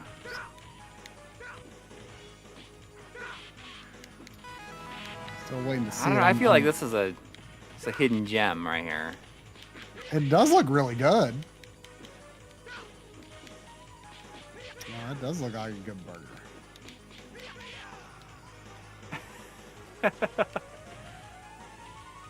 Yeah, I mean this looks great. Yeah, I see. That's the music on this level as good as the first level. Yeah, all the music is good in this. Episode 3, Hell Road. I mean, it looks awesome. I agree. Like I really want. Is it new to Mister or? A few months ago, I guess. Look at that car. Take the car, be safer. Go for it. Look at him. Oh, just driving through these dudes. Unstoppable. Demo Kirby has had a $2 super chat advertising deep fried ribs at Scratch Fried Chicken in Greensboro. Oh. I'll maybe have to remember to try that. Is this a mini game or an actual level? I don't know. The dude's name is Hog. So I can. This looks awesome. I wonder how multiple players would work in this. I don't know. Ooh, I got a machine gun now. This game does look awesome.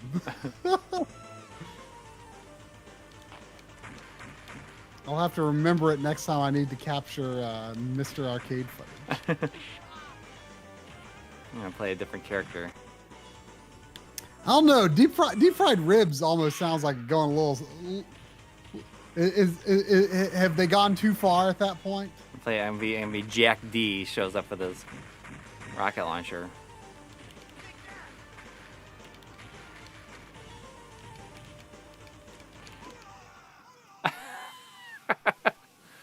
I guess the shotgun's his big weakness.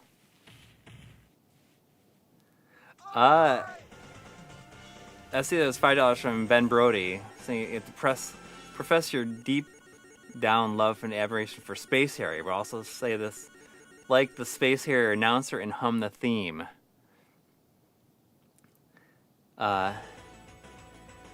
Space Harrier's doing great. That's all I can do. I can't. $5, but you have to profess your deep down love and admiration for Space Harrier, and also say this like the Space Harrier announcer and hum the music. Oh wait, no, that's That's not Space Harrier. That's Splash Wave. You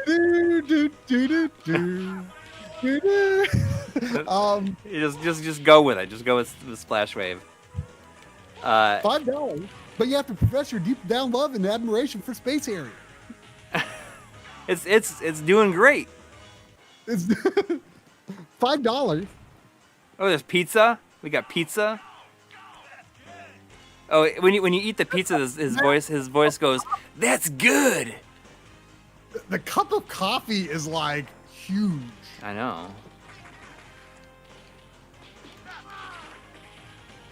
You know, I was talking to my mom today, and she's like, "Oh, you use that Tervis cup that I got you, right? This thing, this giant thing right here." She's like, "You drink your coffee out of that?" Like, I like coffee. I'm not gonna drink this much coffee in the morning. I mean, this is like. But you don't have to fill the cup. Fill it. It's like 12. It would be like 12 ounces of coffee. I don't need that much.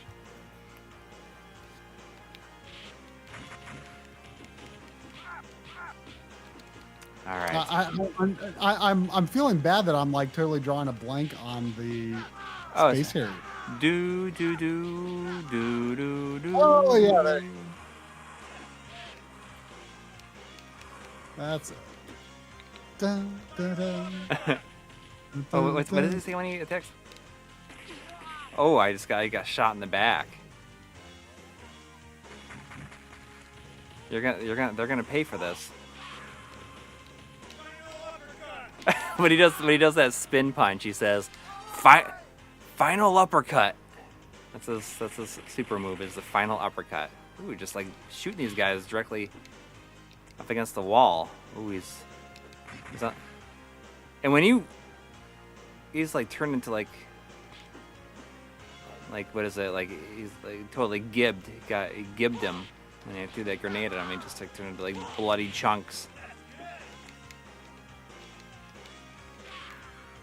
Oh, $2. $2. Brody's saying $2, but you have to talk about your favorite coffee. In which case, I just have nothing to say. Yeah. So coffee is my current favorite coffee that we get delivered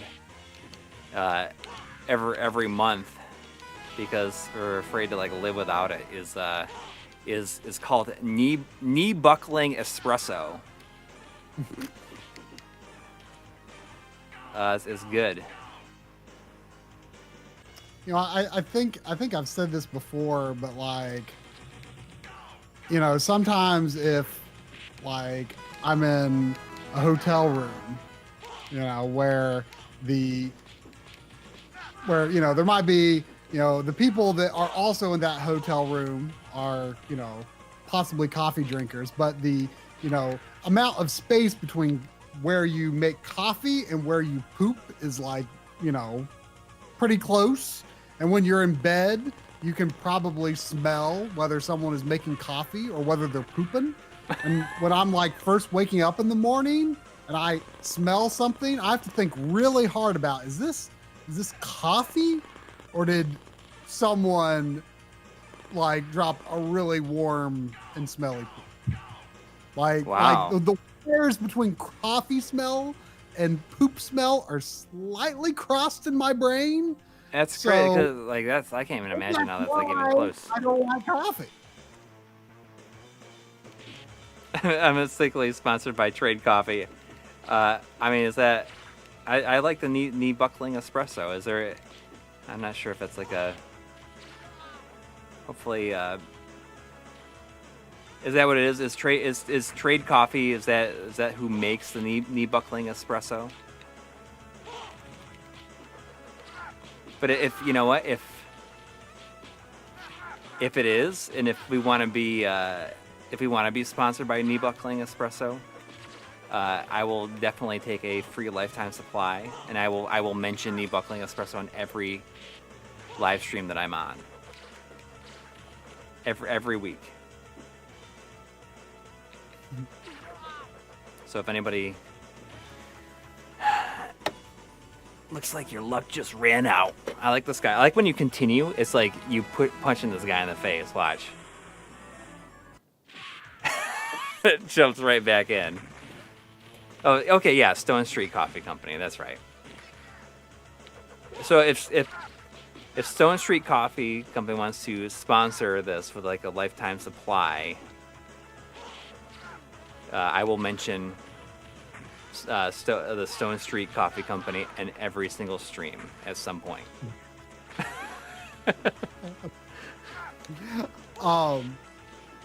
There was $2 from Mozin Brody again. Thank you. Saying weirdest port on Mister. Also love Analog Frontiers. Well, thank you. The weirdest port on. I mean, like I guess is like the Archimedes. Is that it? The Acorn Archimedes. Is that would that be considered the weirdest? I mean, I honestly like when it comes to like the microcomputers, like I have no idea what would be considered weird and what wouldn't. You know, I feel like I'm not really in a position to judge. I mean, I think it's a little weird that we've got stuff like Vectrex, but you know, we're only just now getting like Lynx, and you know, I feel like even though I mean, obviously Vectrex, like you know, I actually haven't even loaded up the Vectrex for. I don't know how it looks, but you know, I would have, you know, if you had. You know, if you made me guess, I would have thought we would have got like Atari Lynx before Vectrex. You know? Yeah. I just would have expected it. $2 from John Perry G saying $2 for 2 more hours of streaming. No, I think it is almost like I think since the time has changed, we've been going a little bit later, anyways. Unintentionally, because it's still light out when we start streaming. There was also $5 from Aaron Welsh saying $5, but you have to say what your favorite Ben Brody, but you have to say is. I feel like there was one that I really nailed a while back. Maybe we should be asking Ben Brody what his favorite was. Yeah. $2, but you gotta say it like Jack T in Cadillacs and Dinosaurs says it. That's good. Take that. That's good. I did Final uppercut. It's not even an uppercut. It's like straight up like a spinning punch. It's like a haymaker, and he says final uppercut. I was trying to I can't remember like what was a Ben Brody that I did a pretty good impression of, but I remember a few weeks ago people liked my my your little pea shooter won't even scratch my paint job. What is that from? Mega Man Legends. Oh. Teaselbon. Yeah, that brought Sandy in here. Like, why are you making strange noises? You want to come say Oh, there's a pupper. Oh, there's a pupper. That guy kind of looks like Carlos Blanca. Yeah. Well, I mean, it is a Capcom game. Yeah. I'm sure that... there's no way that's not the intent. His name was not Carlos though originally. I just think that they call it in the Street Fighter movie they call him Carlos Blanca, right? I think. Oh, I've never heard. I mean, I've seen the movie, but I don't remember that part. I've only known him as Blanca. I guess like they wanted him to be more of. Like unloaded on me. I don't really know what Blanca's backstory is. What's his backstory? Carlos Blanca. I don't know. I don't remember. Okay, we got a response from Ben Brody. $5 from Ben Brody saying $2. say $2, but you have to say it like Dracula from Symphony of the Night was hands down my favorite. Dr. Light from Dr. Light from Mega Man 8 was up there as well, though. I'm trying to think if I can replicate Dracula. $2, but you have to say it like Dracula from Symphony of the Night was hands down my favorite. Yeah, you need a little. I was not hereby humans who wish to pay me $2. You need to. You need some more reverb on your voice, though. Unfortunately.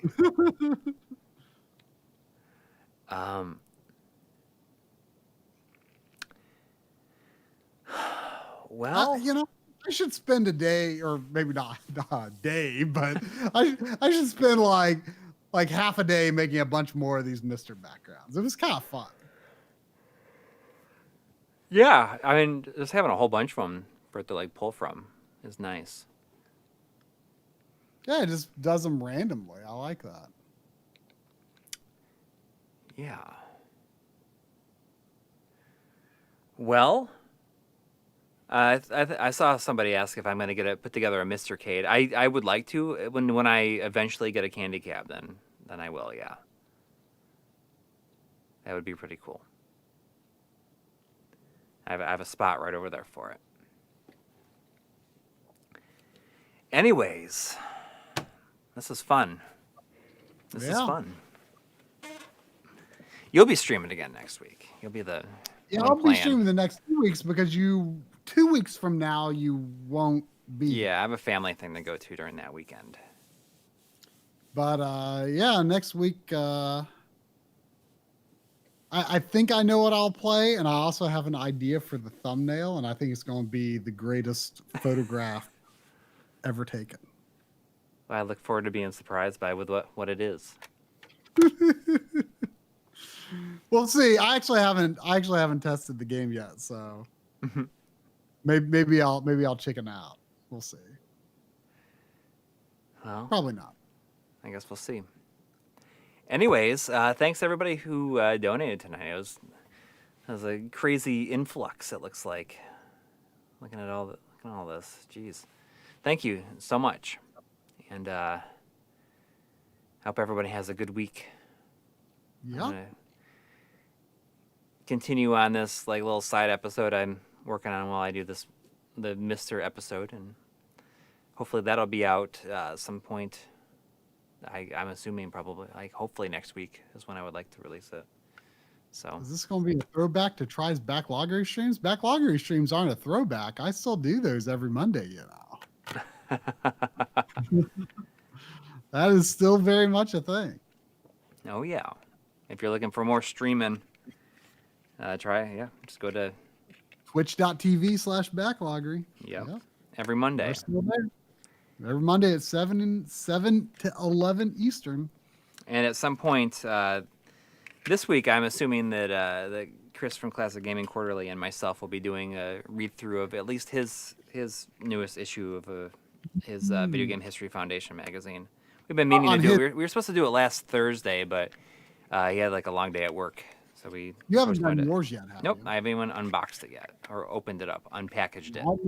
Mine's here too. We'll probably at the start of next week's stream, we'll probably open mine. Sounds good. I'm looking forward to seeing what you got. Me too. All right, everybody. Have a good night and a good week.